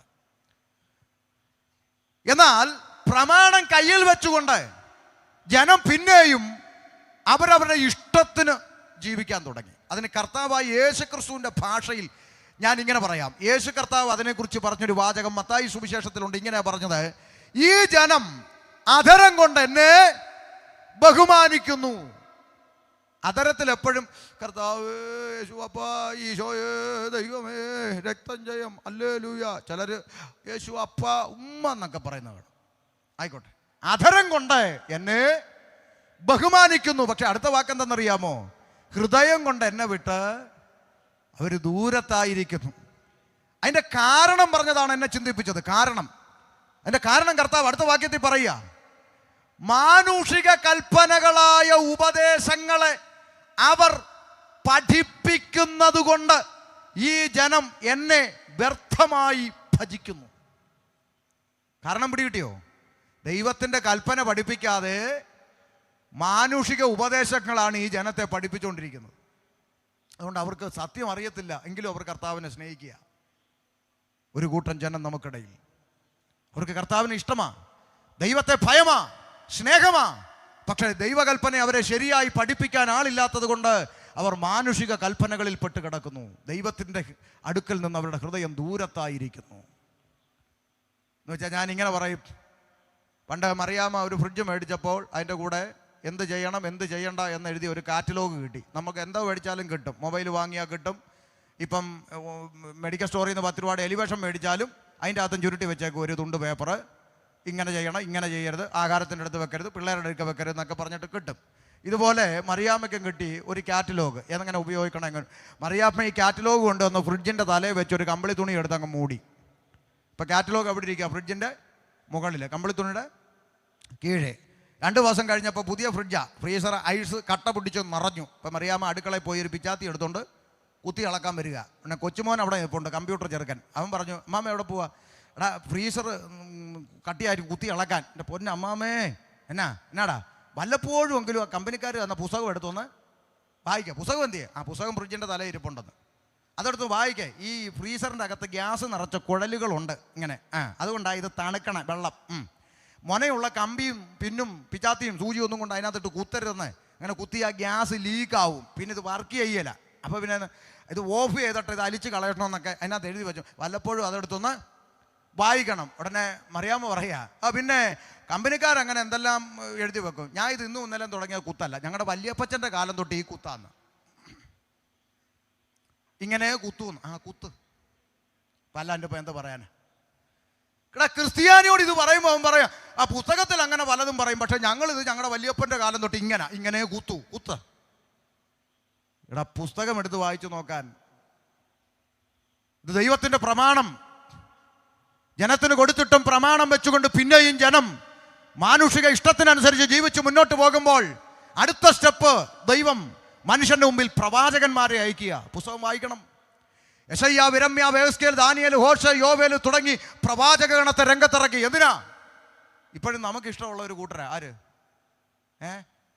അമ്മാമ്മമാരൊന്നും മിണ്ടുന്നില്ല. ആര്? പിന്നെ ഉപവാസ പ്രാർത്ഥനയ്ക്ക് ഒരു പാസ്റ്റർ വിളിക്കണമെന്ന് പറഞ്ഞാൽ കമ്മിറ്റി ആദ്യം ചോദിക്കും, ദൂത് പറയൂ, വചനം പ്രസംഗിക്കുമെന്നല്ല. പിന്നെ ഇവരുദ്ദേശിക്കുന്ന ദൂത് എന്താണെന്നറിയോ? നടുവേദന, പല്ലുവേദന, ഉളുക്ക്, പിരിപ്പ്, തരിപ്പ്. അമ്മാമ്മയുടെ നടുവേദന ഇപ്പോൾ തന്നെ. വട്ടുപിടിച്ചവന്മാരെ കൊണ്ട് ഒരു രക്ഷയില്ല. നിങ്ങൾ ഇപ്പം ഇരുന്ന് ചിരിക്കും, വേണമെങ്കിൽ കൈ വടിക്കും. നാളെ ഇങ്ങനെയുള്ളവന്മാർ വരുമ്പോൾ അവിടെ പോയി തലയും കുമ്പിട്ട് നിൽക്കും. പ്രവാചകന്മാർ, ദൈവത്തിൻ്റെ പ്രവാചകന്മാരിൻ്റെ അകത്തുണ്ട് കേട്ടോ. പ്രവചന ശുശ്രൂഷ ഇതിൻ്റെ അകത്തുണ്ട് കേട്ടോ, തെറ്റിദ്ധരിക്കരുത്. പക്ഷെ ദൈവത്തിൻ്റെ പ്രവാചകന്മാരുടെ ജോലി ജഡത്തെ സന്തോഷിപ്പിക്കുന്ന ദൂത് പറയുന്നതല്ല. ജഡത്തെ സന്തോഷിപ്പിക്കുന്നതൊന്നും പരിശുദ്ധാത്മാവിലല്ല. പരിശുദ്ധാത്മാവ് നിന്നോട് ദൂത് പറഞ്ഞാൽ അത് നിന്നെ ദൈവത്തിങ്കലേക്കും നിത്യതയിലേക്കും അടുപ്പിക്കുന്നതായിരിക്കും. ഈ വ്യത്യാസം തിരിച്ചറിഞ്ഞോണം.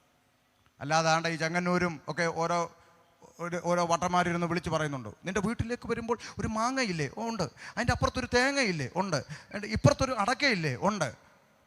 മാങ്ങയും തേങ്ങയും അടക്കയും ടാറിട്ട റോഡ്, ഇടിഞ്ഞു കിടക്കുന്ന റോഡല്ലേ അത്. അപ്പം പിന്നെ അങ്ങ് മോങ്ങാൻ പെണ്ണുങ്ങൾ റെഡിയായിട്ട് നിൽക്കുകയല്ലേ? ഒന്നും പറയണ്ട. ഇതെല്ലാം പറഞ്ഞിട്ട് എന്നിട്ട് അടുത്ത് ചോദിക്കും, നിങ്ങൾ എത്ര പേരുണ്ട് വീട്ടിൽ? അത് മാത്രം പരിശുദ്ധാത്മാവിനെ അറിഞ്ഞുകൂടാ കേട്ടോ, ക്ഷമിക്കണം. മാങ്ങ അറിയാം, തേങ്ങ അറിയാം. എന്ത് കാലം എത്ര! ഞാൻ എൻ്റെ ദൈവാസന്മാരെ വേദന കൊണ്ട് പറയാം, 10ാം ക്ലാസ്സിൽ നിന്ന് നേരെ അംഗൻവാടിയിലോട്ടാണ് ഇപ്പോൾ പോകുന്നത്. പഠിച്ച് 10ാം ക്ലാസ്സിൽ ചെന്നിട്ട് നേരെ ബാക്കി ഉപവാസ പ്രാർത്ഥനയ്ക്ക് പറയാം പാഷേ, അല്ലെങ്കിൽ ഇവർ വിഷമിക്കും. യോഗം മുടക്കി കാശ് മുടക്കി വെച്ചിട്ട് വഞ്ചിക്കപ്പെടാതിരിക്കാനാണ് ഇത് പറയുന്നത്. പ്രവാചകന്മാര് നിനക്ക് കാറ് കിട്ടും, ലോറി കിട്ടും, നിന്നെ തണുപ്പുള്ള രാജ്യങ്ങളിലായിരിക്കും, വിസ ശരിയാവും, പാസ്പോർട്ട് കൊണ്ടുവന്നിട്ടുണ്ടോ, ഇപ്പം അടിക്കും. ഇതൊന്നുമല്ല പരിശുദ്ധാത്മാവിൻ്റെ ജോലി.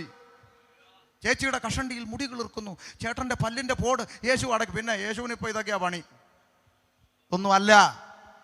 പ്രവാചകന്മാർ വിളിച്ചു പറഞ്ഞു, കന്യക ഗർഭിണിയായ ഒരു മകനെ പ്രസവിക്കും, ദൈവം നമ്മോടുകൂടെ എന്നർത്ഥമുള്ള ഇമ്മാനുവേൽ എന്ന് പേർ വിളിക്കപ്പെടും. അവൻ അത്ഭുത മന്ത്രി, വീരനാം ദൈവം, സമാധാനത്തിന്റെ പ്രഭു, അവനാണ് നിത്യപിതാവ്. മനുഷ്യരെ അവരുടെ പാപങ്ങളിൽ നിന്ന് മോചിപ്പിക്കാൻ ഒരടയാളം ദൈവം നിങ്ങൾക്ക് തരും. കന്യകയിൽ നിന്ന് ഒരു പുരുഷ പ്രജ ഉരുവാകും. യെശയ്യാവ് വിളിച്ചു പറഞ്ഞത് എപ്പോഴാണെന്നറിയാമോ? യേശുക്രിസ്തു ഭൂതലത്തിൽ ജനിക്കുന്നതിന് ഏകദേശ കണക്ക് പണ്ഡിതന്മാർ വിലയിരുത്തുന്നത് 700-ൽ പരം വർഷങ്ങൾക്ക് മുമ്പ് കന്യക ഗർഭിണിയായ ഒരു മകനെ എന്ന് എഴുതി വെച്ചെങ്കിൽ 700 വർഷം കഴിഞ്ഞ് ജനിച്ചപ്പം മോളായോ അച്ഛാ? മോനായിരുന്നു. അതാ ദൈവത്തിന്റെ പ്രവാചകൻ. ഇവിടെ ഇറങ്ങുന്നവന്മാർ 6 മാസം ഉള്ളപ്പോൾ മോനാ കേട്ടോ, പ്രസവിച്ചപ്പോൾ മോളാ. പിന്നെ ആ വഴി അല്ല, കൃത്യം വളരെ കൃത്യമായി പ്രവചിച്ചു. 300 വർഷങ്ങൾ പിന്നിട്ടപ്പോൾ അടുത്ത പ്രവാചകൻ രംഗത്ത് വന്നു. ആര്? മീഖ പ്രവാചകൻ. മീഖ രംഗത്ത് വന്ന് പറഞ്ഞു, യെശയ്യാവ് പ്രവചിച്ച ആ രക്ഷകനുണ്ടല്ലോ, അവൻ ബത്ലഹേം എന്ന ഗ്രാമത്തിൽ എഫ്രാത്ത് എന്ന വില്ലേജിൽ പിറക്കും. ഇന്ന് രാത്രി ഓതറക്കാരോട് അല്പം അഭിമാനത്തോടെ പറയാം, ജനിക്കുന്നതിന് വർഷങ്ങൾക്ക് മുമ്പ് ജനിക്കുന്ന പഞ്ചായത്തും വില്ലേജും വരെ പ്രവചിച്ചു വെച്ചിട്ട് പ്രവചിച്ച പോലെ ഒരുത്തൻ ഈ ഭൂതലത്തിൽ ജനിച്ചിട്ടുണ്ടെങ്കിൽ ഇന്ന് രാത്രി ഷമീർ അബ്ദുൽ സലാം പ്രസംഗിക്കുന്ന യേശുക്രിസ്തു അല്ലാതെ ഉലകത്തിൽ ഒരുത്തൻ അങ്ങനെ ജനിച്ചിട്ടില്ല. ഉണ്ടോ? ഇല്ല. ഗുരുക്കന്മാരും മഹാരഥന്മാരും ഒത്തിരി ജീവിച്ചിരുന്ന ഈ മണ്ണിൽ അവരാരും ജനിക്കുന്നതിന് ഒരു 6 മാസം മുമ്പ് പോലും പറഞ്ഞിട്ടില്ല ഇങ്ങനെ ഒരു മഹാന്റെ ഇന്ന സ്ഥലത്ത് ജനിക്കുമെന്ന് പറഞ്ഞിട്ടില്ല. യേശുക്രിസ്തു ജനിക്കുന്നതിന് വർഷങ്ങൾക്ക് മുമ്പേ പ്രവചനാത്മാവിൽ രേഖപ്പെടുത്തി, ഇങ്ങനെ ജനിക്കും, ഇന്ന വിധം ഇന്ന സ്ഥലത്ത് ജനിക്കും. 100 കണക്കിന് പ്രവചനങ്ങളെ നിവർത്തീകരിച്ചുകൊണ്ട് ഞാൻ പ്രസംഗിക്കുന്ന യേശുക്രിസ്തു ആമേ മനുഷ്യരുടെ പാപത്തിനു വേണ്ടി ഒരിക്കലായി ലോകത്തിലേക്ക് ഇറങ്ങി വന്നു. വേഗത്തിൽ പറഞ്ഞ് അവസാനിപ്പിക്കാം. 33.5 തിരുവയസ്സ് വരെ ഭൂതലത്തിൽ ജീവിച്ച കർത്താവായ യേശുക്രിസ്തു, യേശുക്രിസ്തുവിന്റെ ജനനം പരസ്യമായിരുന്നു. യേശുക്രിസ്തുവിന്റെ ജീവിതം പരസ്യമായിരുന്നു. യേശുക്രിസ്തുവിന്റെ മരണം പരസ്യമായിരുന്നു. ഒരു തുറന്ന പുസ്തകമായി ജീവിച്ച കർത്താവ്. ഞാൻ എന്നോട് സംസാരിക്കാൻ വരുന്ന ആളുകളോട് ചോദിക്കാറുണ്ട്, ഞാൻ പ്രസംഗിക്കുന്ന യേശുക്രിസ്തു ഈ ഭൂമിയിൽ എത്ര കാലം ഉണ്ടായിരുന്നു?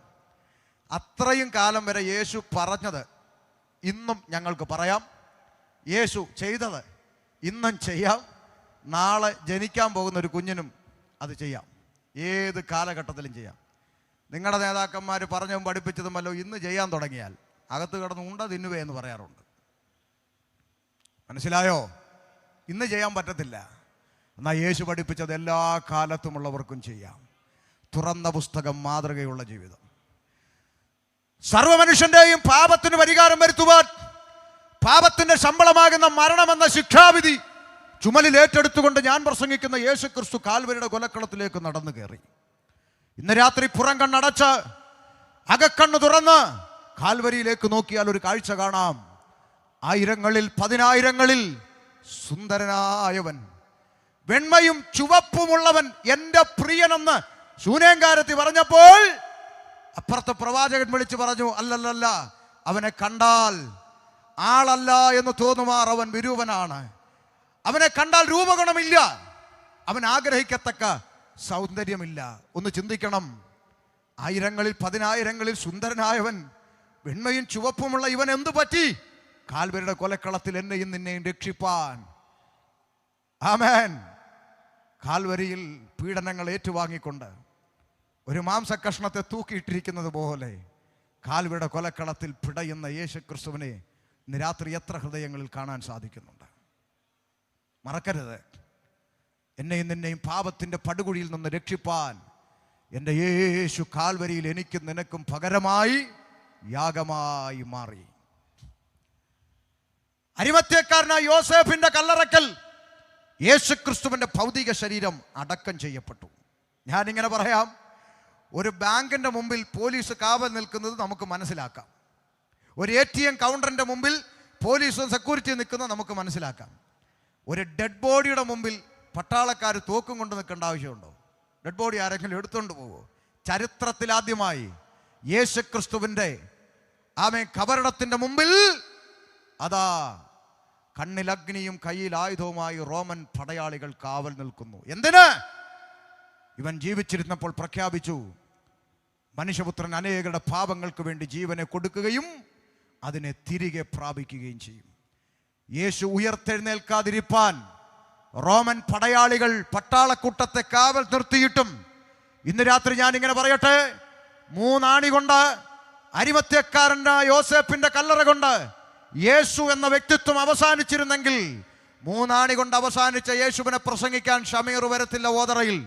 3 ആണി കൊണ്ട് അവസാനിച്ച യേശുവിന് വേണ്ടി പാടാൻ ഇവിടെ ഒരു കൊയർ ടീം രൂപപ്പെടത്തില്ല. 3 ആണി കൊണ്ട് അവസാനിച്ച യേശുവിന് വേണ്ടി IPC CEO ഒരു കൺവെൻഷൻ പ്ലാൻ ചെയ്യത്തില്ല. പിന്നെ എന്തുകൊണ്ട് പാടുന്നു, എന്തുകൊണ്ട് പ്രസംഗിക്കുന്നു? ഓതറക്കാരെ, ഞങ്ങൾ പാടുന്നതും പ്രസംഗിക്കുന്നതും കുമ്പനാട്ടും എടത്തുവായിലും പരിമലയിലും കുരിശുമലയിലും അടഞ്ഞു കിടക്കുന്ന ഒരു കല്ലറവാതിക്ക നിന്നുകൊണ്ടല്ല, കണ്ണാടി കൂടിന് മുമ്പിലല്ല, മറിച്ച് ഉലക മഹാന്മാർ അഖിലരും ഒരുപോൽ കല്ലറക്കകത്തൊടുങ്ങി ഒതുങ്ങിപ്പോയപ്പോൾ ഇന്ന് രാത്രി ഞാൻ പ്രസംഗിക്കുന്ന യേശുക്രിസ്തു പാതാളത്തെ ജയിച്ചു, മരണത്തെ ജയിച്ചു, ലോകത്തെ ജയിച്ചു, പിശാചിനെ ജയിച്ചു. യേശു ഉയർത്തെഴുന്നേറ്റു. ഹല്ലേലൂയ! ആ യേശു ഇന്നും ജീവിക്കുന്നു. ആമേൻ. 1-2 ഭാഗം പറഞ്ഞ് ഒരുമിച്ച് പ്രാർത്ഥിക്കാം. ഉയർത്തെഴുന്നേറ്റ കർത്താവായ യേശു ക്രിസ്തു ശിഷ്യന്മാർക്ക് പലതവണ പ്രത്യക്ഷനായിക്കൊണ്ട് സ്വർഗാരോഹണം ചെയ്യും മുമ്പ് അന്ത്യമായൊരു കൽപ്പന ശിഷ്യഗണത്തിന് കൈമാറി. ഓതറക്കാര് കാതു തുറന്ന് കേൾക്കണം. മർക്കോസിന്റെ സുവിശേഷം 16-ാം അധ്യായം 15-ാമത്തെ തിരുവചന ഭാഗം ഒന്ന് വേഗത്തിൽ വായിച്ചാട്ടെ. 16-15. നിങ്ങൾ ഭൂലോകത്തിലൊക്കെയും പോയി സകല സൃഷ്ടിയോടും സുവിശേഷം പ്രസംഗിപ്പിൻ. മതി. ഇവിടുത്തെ ക്രിസ്ത്യാനികൾ പോലും പലപ്പോഴും ചോദിക്കുക, യുവന്മാർക്ക് വേറെ പണിയില്ല, ജോലിയില്ല, എന്തിനാ ഇങ്ങനെ കിടന്ന് തൊണ്ട കീറുന്നത്? ഉത്തരം, ഇത് യേശുക്രിസ്തുവിന്റെ കൽപ്പനയായതുകൊണ്ട് ഭൂലോകത്തിലൊക്കെയും ഇത് പ്രസംഗിക്കണം. ഇപ്പൊ ചില അണ്ണന്മാര് പറയാ, ഇവിടെ പറ്റത്തില്ല, അവിടെ പറ്റത്തില്ല, അവിടെ വിടാതെ നിന്റെ മനസ്സേ ഇരിക്കത്തേ ഉള്ളൂ. ഇത് പ്രസംഗിക്കാൻ ഏൽപ്പിച്ച സ്വർഗത്തിലെ ദൈവമാണെങ്കിൽ അഭിഷിക്തന്മാർ ഉയരുള്ള കാലം വരെ സുവിശേഷം പ്രസംഗിച്ചിരിക്കും. ആമേൻ. അത് ഞങ്ങളെ ഏൽപ്പിച്ചത് ദൈവമായതുകൊണ്ടാ. മനുഷ്യരെക്കാൾ അധികം ദൈവത്തെ അനുസരിക്കേണ്ടത് ആവശ്യം, അതുകൊണ്ട് ചെയ്യുന്നതാ. നാട്ടുകാരെ ശല്യപ്പെടുത്താനോ ആളുകൾക്ക് ബുദ്ധിമുട്ടുണ്ടാക്കാനോ വേണ്ടി ചെയ്യുന്ന പരിപാടി അല്ലത്. പ്രാണനെ തന്ന പ്രാണനാഥന്റെ അന്ത്യ കൽപ്പനയാണ്. സകല സൃഷ്ടിയോട് സുവിശേഷം അറിയിക്കണം. അതിനേക്കാൾ ഭാഗ്യം, സുവിശേഷം പ്രസംഗിക്കുന്നതിനേക്കാൾ ഭാഗ്യം എന്താ വെച്ചുള്ളത്? അത് പോരെ നമുക്ക്. സുവിശേഷം ഇന്നിപ്പോൾ സുവിശേഷ യോഗം ഒന്ന് നോട്ടീസിലുണ്ട്, സുവിശേഷം ഒന്നും ഇല്ല. സങ്കടമായി ഈ കാലം. സുവിശേഷം പ്രസംഗിക്കണം. ഇത് പറഞ്ഞിട്ട് കർത്താവായ യേശുക്രിസ്തു സ്വർഗാരോഹണം ചെയ്തു. ശിഷ്യന്മാർ തല ഉയർത്തി ഒലിവുമലയിൽ ഇങ്ങനെ നോക്കിക്കൊണ്ട് നിൽക്കുമ്പോൾ യേശു രൂപാന്തരപ്പെട്ട് സ്വർഗത്തിലേക്ക് കടന്നു പോകുമ്പോൾ അതാ ശിഷ്യന്മാർ നോക്കി നിൽക്കെ 2 ദൂതന്മാർ താഴേക്ക് വെളിപ്പെട്ടുകൊണ്ട് ശിഷ്യന്മാരോട് പറഞ്ഞൊരു വാചകം അപ്പസ്തോല പ്രവൃത്തി 1:11 കാണാം. വായിച്ചാട്ടെ, 1:11. ഗലീലാ പുരുഷന്മാര്, നിങ്ങൾ ആകാശത്തിലേക്ക് നോക്കി നിൽക്കുന്നത് എന്ത്? നിങ്ങളെ വിട്ട് സ്വർഗാരോഹണം ചെയ്ത ഈ യേശുവിനെ സ്വർഗത്തിലേക്ക് പോകുന്നവനായി നിങ്ങൾ കണ്ടതുപോലെ തന്നെ അവൻ വീണ്ടും വരും എന്ന് പറഞ്ഞു. ഒരിക്കൽ കൂടി ആവർത്തിക്കുന്നു, യേശു വീണ്ടും വരും. ദൂതന്മാരുടെ പ്രഖ്യാപനം. ഇത് കേട്ട ശിഷ്യന്മാർ എന്ത് ചെയ്തെന്ന് ഒന്ന് കേട്ടാട്ടെ. അവർ യെരുശലേമിന് സമീപത്ത് ഒരു ശബത്ത് ദിവസത്തെ വഴിദൂരമുള്ള ഒലിവുമല വിട്ട് യെരുശലേമിലേക്ക് മടങ്ങിപ്പോന്നു. ശ്രദ്ധിച്ച് കേട്ടോണം, ഇനി ഞാൻ പറയുന്ന പോയിന്റുകൾ പറഞ്ഞ് അവസാനിപ്പിക്കുക. ശിഷ്യന്മാര് ഇത് കണ്ട് ദൂതന്മാരുടെ അരുളപ്പാട് കേട്ട് ഒലിവുമല വിട്ട് യെരുശലേമിൽ വന്നെന്നാണ് ഇപ്പൊ കൊച്ചു വായിച്ചത്. അടുത്തത്, അവിടെ എത്തിയപ്പോൾ യെരുശലേമിലെത്തിയപ്പോൾ അവർ പാർത്ത മാളിക മുറിയിൽ കയറിപ്പോയി. എങ്ങോട്ട് പോയി? പറ. മാളിക മുറി കയറിപ്പോയി. എല്ലാരും കേട്ടോണം, അങ്ങനെ തന്നെ ആണോന്ന്. കയറിപ്പോയവരുടെ പേര് വിവരങ്ങൾ ഇപ്പൊ ഒന്ന് വായിക്കുക. അങ്ങനെ തന്നെ പുസ്തകത്തിൽ ഉണ്ടോ എന്ന് വേണം നോക്കിക്കോ. ഇനി പെന്തിക്കോസ് ഉപദേശിമാര് കൈന്നിട്ട് പറഞ്ഞെന്നൊന്നും പറയരുത്. വായിച്ചോ. പത്രോസ്. ആരാ പത്രോസ്? 1ാമത്തെ പോപ്പ്, മാർപ്പാപ്പ എന്നൊക്കെ ചില ക്രിസ്ത്യാനികൾ പറയുന്നു. ആയിക്കോട്ടെ, അത് വലിയ മോശപ്പെട്ട കാര്യമൊന്നും അല്ലല്ലോ. ആയിക്കോട്ടെ, പോപ്പ്, 1ാമത്തെ പോപ്പ് പത്രോസ്, യോഹന്നാൻ, യാക്കോബ്, അന്ത്രയോസ്, ഫിലിപ്പോസ്, തോമാസ് ലീഹ, ബർത്തലോമായി, മത്തായി, അൽഫയുടെ മകനായ യാക്കോബ്, എരിവുകാരനായ ശീമോൻ, യാക്കോബിന്റെ മകനായ യൂദ അഥവാ യൂദാസ് ലീഹ. ഇവരെല്ലാവരും സ്ത്രീകളോടും, കേട്ടോ കാതു തുറന്ന് കേട്ടോ, ഇവരെല്ലാവരും സ്ത്രീകളോടും യേശുവിന്റെ അമ്മയായ മറിയോടും കൂടെ അവന്റെ സഹോദരന്മാരോടും കൂടെ ഒരു മെനപ്പെട്ട് പ്രാർത്ഥന കഴിച്ചു പോന്നു. മനസ്സിലായി? ഇപ്പൊ വേറെ വ്യാഖ്യാനം ഒന്നും വേണ്ട. അങ്ങോട്ട് കയറിപ്പോരുടെ കൂട്ടത്തിൽ പത്രോസ് ലീഹ ഉണ്ട്, തോമാസ് ലീഹ ഉണ്ട്, യൂദാസ് ലീഹ ഉണ്ട്, യേശുവിന്റെ അമ്മയായ മറിയയും, തർക്കമില്ലല്ലോ, ഉണ്ട്. അവരെല്ലാം കൂടെ പ്രാർത്ഥിച്ചോണ്ടിരുന്നപ്പോ എന്തോ പറ്റി. 2:1.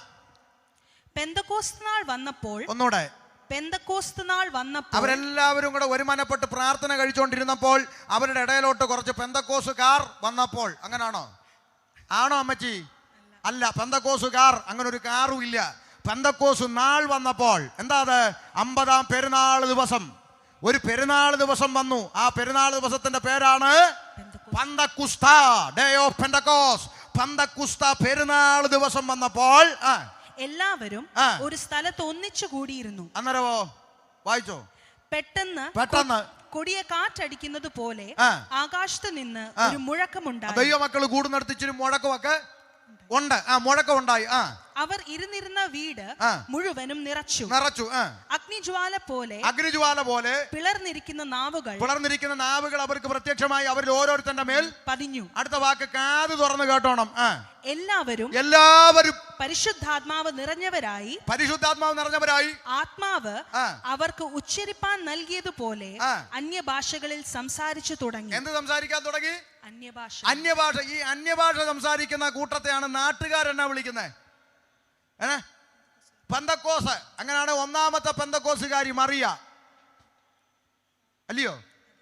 1ാമത്തെ പെന്തക്കോസുകാരൻ പത്രോസ് ലീഗ, 1ാമത്തെ പെന്തക്കോസുകാരൻ തോമാസ് ലീഗ. ഇവരൊക്കെ അവിടെ നിന്ന് അന്യഭാഷ പറഞ്ഞെന്നല്ലയോ വായിച്ചേ? അതുകൊണ്ട് പെന്തക്കോസുകാർക്ക് അമ്മയില്ലെന്ന് ആരെങ്കിലും പറഞ്ഞാൽ നേരെ നിന്ന് പറയണം, നിങ്ങളുടെ പള്ളി ഫോട്ടോയേ ഉള്ളൂ, ഞങ്ങളുടെ കൂടെ ജീവനോടിരുന്ന് അന്യഭാഷ പറഞ്ഞെന്ന്. ഇല്ലേ? പിന്നല്ല, എല്ലാവരും ആത്മാവിൽ അന്യഭാഷയിൽ സംസാരിക്കാൻ തുടങ്ങി. ആ ആത്മാവിന്റെ നിറവിൽ ഒരാൾ പ്രസംഗിക്കാൻ എഴുന്നേറ്റ് നിന്നു. ആര്? പറ. പോപ്പ് പത്രോസ് ലീഗ എഴുന്നേറ്റ് ഒറ്റ പ്രസംഗം. എന്ത് സംഭവിച്ചു? 2:37 വായിച്ചു നിർത്താം. 2:37.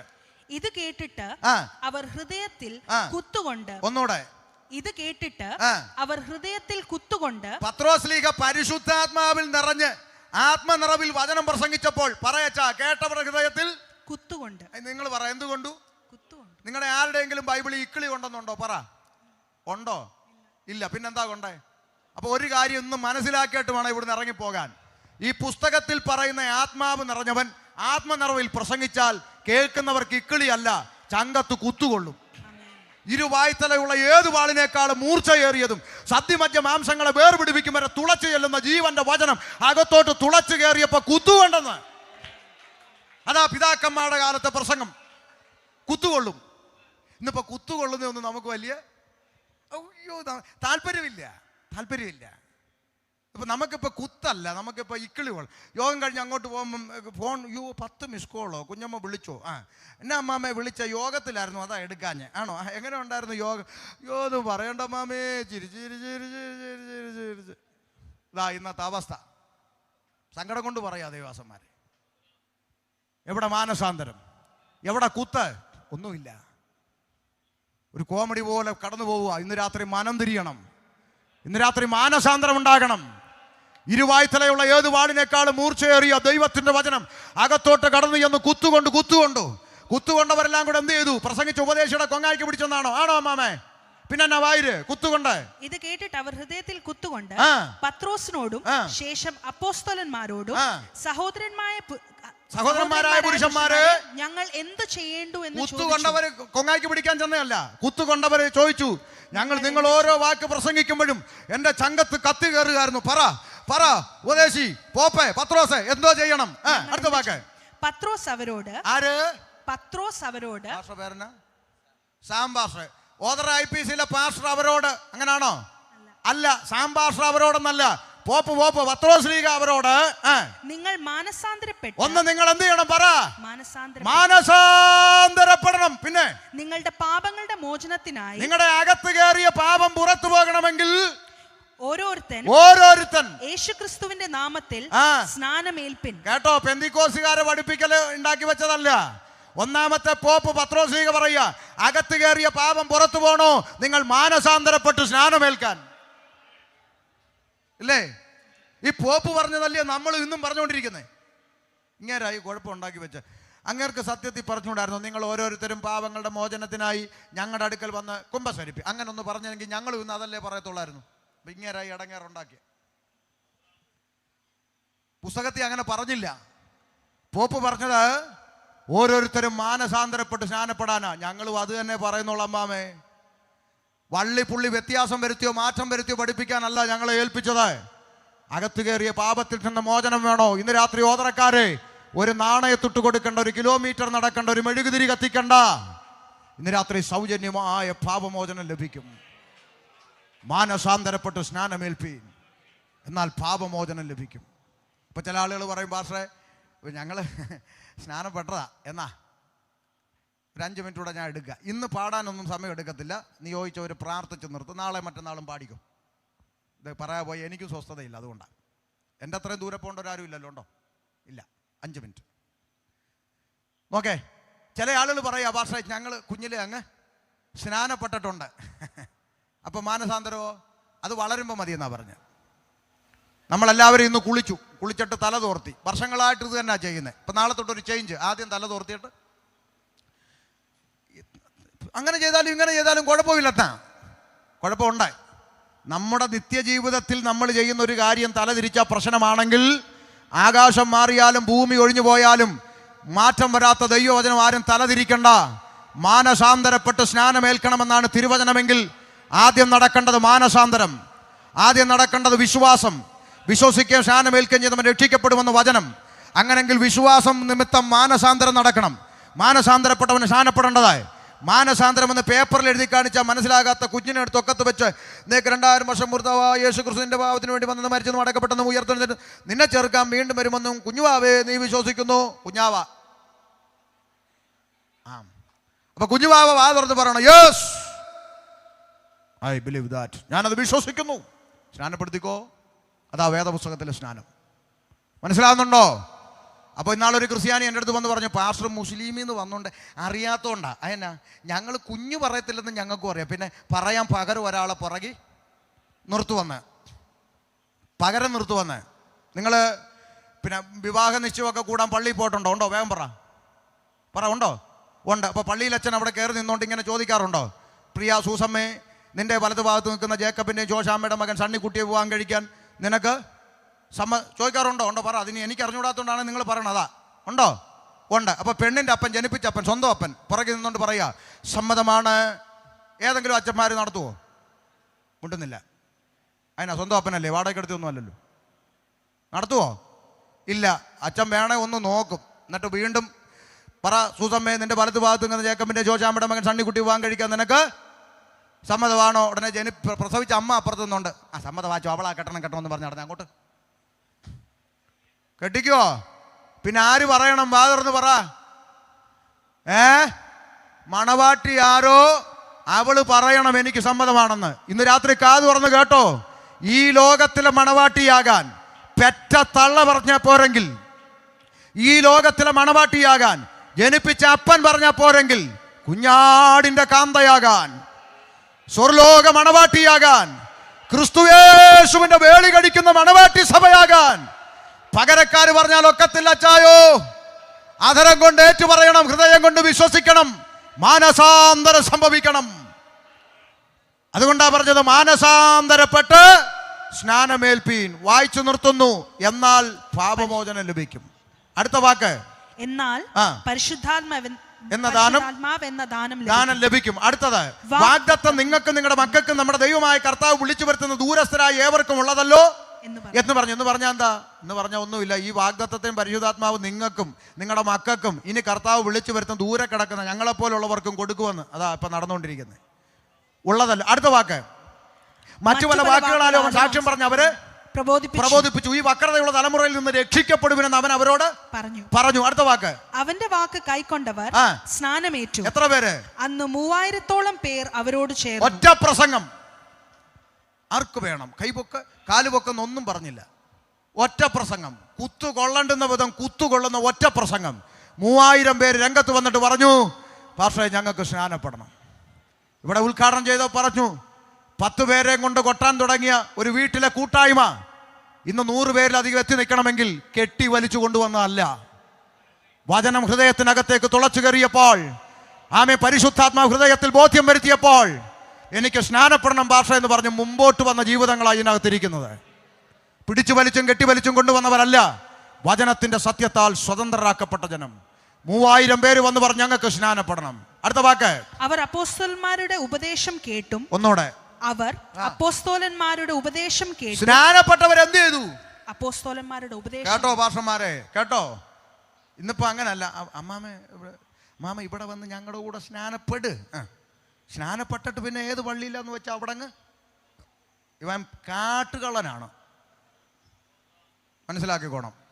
അങ്ങനെ പഠിപ്പിക്കുന്നവനുണ്ടെങ്കിൽ അവൻ ഈ പുസ്തകത്തിലെ ദൈവത്തിൻ്റെ ദാസനല്ല കേട്ടോ. ഇങ്ങനെ കുറേ പിശാചുക്കൾ ഇറങ്ങിയിട്ടുണ്ട് സ്നാനപ്പെടുത്ത് കണക്ക് എടുത്ത് ഹല്ലേലൂയയിലിടാൻ വേണ്ടി.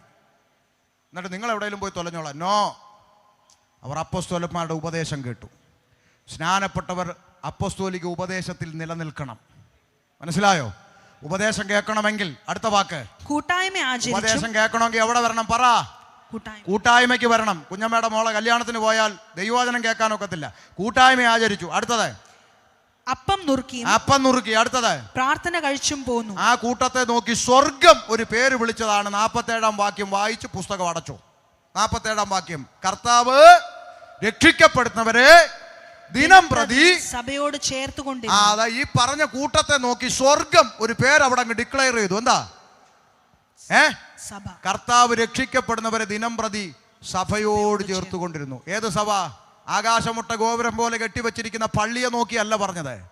മാനസാന്തരപ്പെട്ട കൂട്ടം, ആമേൻ, രക്ഷിക്കപ്പെട്ട കൂട്ടം, സ്നാനപ്പെട്ട കൂട്ടം, ആത്മനിറവ് പ്രാപിച്ച കൂട്ടം, ഉപദേശമുള്ള കൂട്ടം, അപ്പം നുറുക്കി പ്രാർത്ഥന കഴിക്കുന്ന ആ കൂട്ടം. അത് പുഴവക്കത്ത് കൂടിയാലും മരച്ചവട്ടി കൂടിയാലും കെട്ടടത്തെ കൂടിയാലും ടെറസിന് മേലെ കൂടിയാലും ചന്ത മൈതാനത്ത് കൂടിയാലും ആ കൂട്ടത്തെ നോക്കി സ്വർഗം വിളിച്ച പേരാണ് സഭ.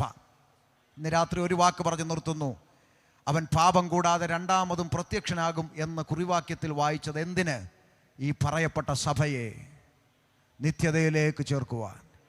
ജാതി മത വർണ്ണവർഗ വ്യത്യാസമില്ലാതെ സകല ഗോത്രങ്ങളിൽ നിന്നും ഭാഷകളിൽ നിന്നും വംശങ്ങളിൽ നിന്നും ജാതികളിൽ നിന്നും രക്തം കൊടുത്ത് വിലയ്ക്ക് വാങ്ങി ഷമീറും സിയാദും നസീറും നാരായണനും ഗോപാലനും മുഹമ്മദ് കൃഷ്ണനും ചാക്കോച്ചനും തോമത്തൂട്ടിയും ഒന്നിച്ചിരുന്ന് ഒരേ ദൈവത്തെ ആരാധിക്കുന്ന ഒരൊറ്റ സ്ഥലം ദൈവസഭ.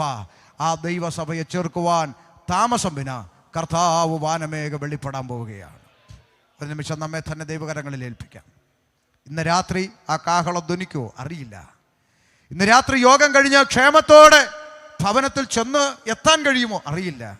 ഭവനത്തിൽ ചെന്ന് കിടന്ന് ഇന്ന് രാത്രി ഉറങ്ങുന്ന നീ നാളെ എഴുന്നേക്കുമോ അറിയില്ല. അതുകൊണ്ട് വേദപുസ്തകം പറയുന്നു, ഇതാകുന്നു രക്ഷാ ദിവസം, ഇതാകുന്നു സുപ്രസാദ കാലം. ഇന്ന് രാത്രി മാറാത്തൊരു തീരുമാനം എടുത്തിട്ട് വേണം ഈ പന്തൽ വിട്ടു പോകാൻ. കർത്താവേ, ഇന്ന് രാത്രി എൻ്റെ പ്രാണനെ വിട്ടാൽ ഞാൻ കൂട്ടിവെച്ചതും ഒരുക്കി വെച്ചതുമൊക്കെ ആർക്കാകും? ഇന്ന് രാത്രി കാഹളം ധ്വനിച്ചാൽ ഞാൻ ഈ ദൈവകൽപ്പന അനുസരിച്ചിട്ടില്ലെങ്കിൽ എൻ്റെ ആത്മാവിൻ്റെ നിത്യത ഞാൻ എവിടെ ചെലവഴിക്കും?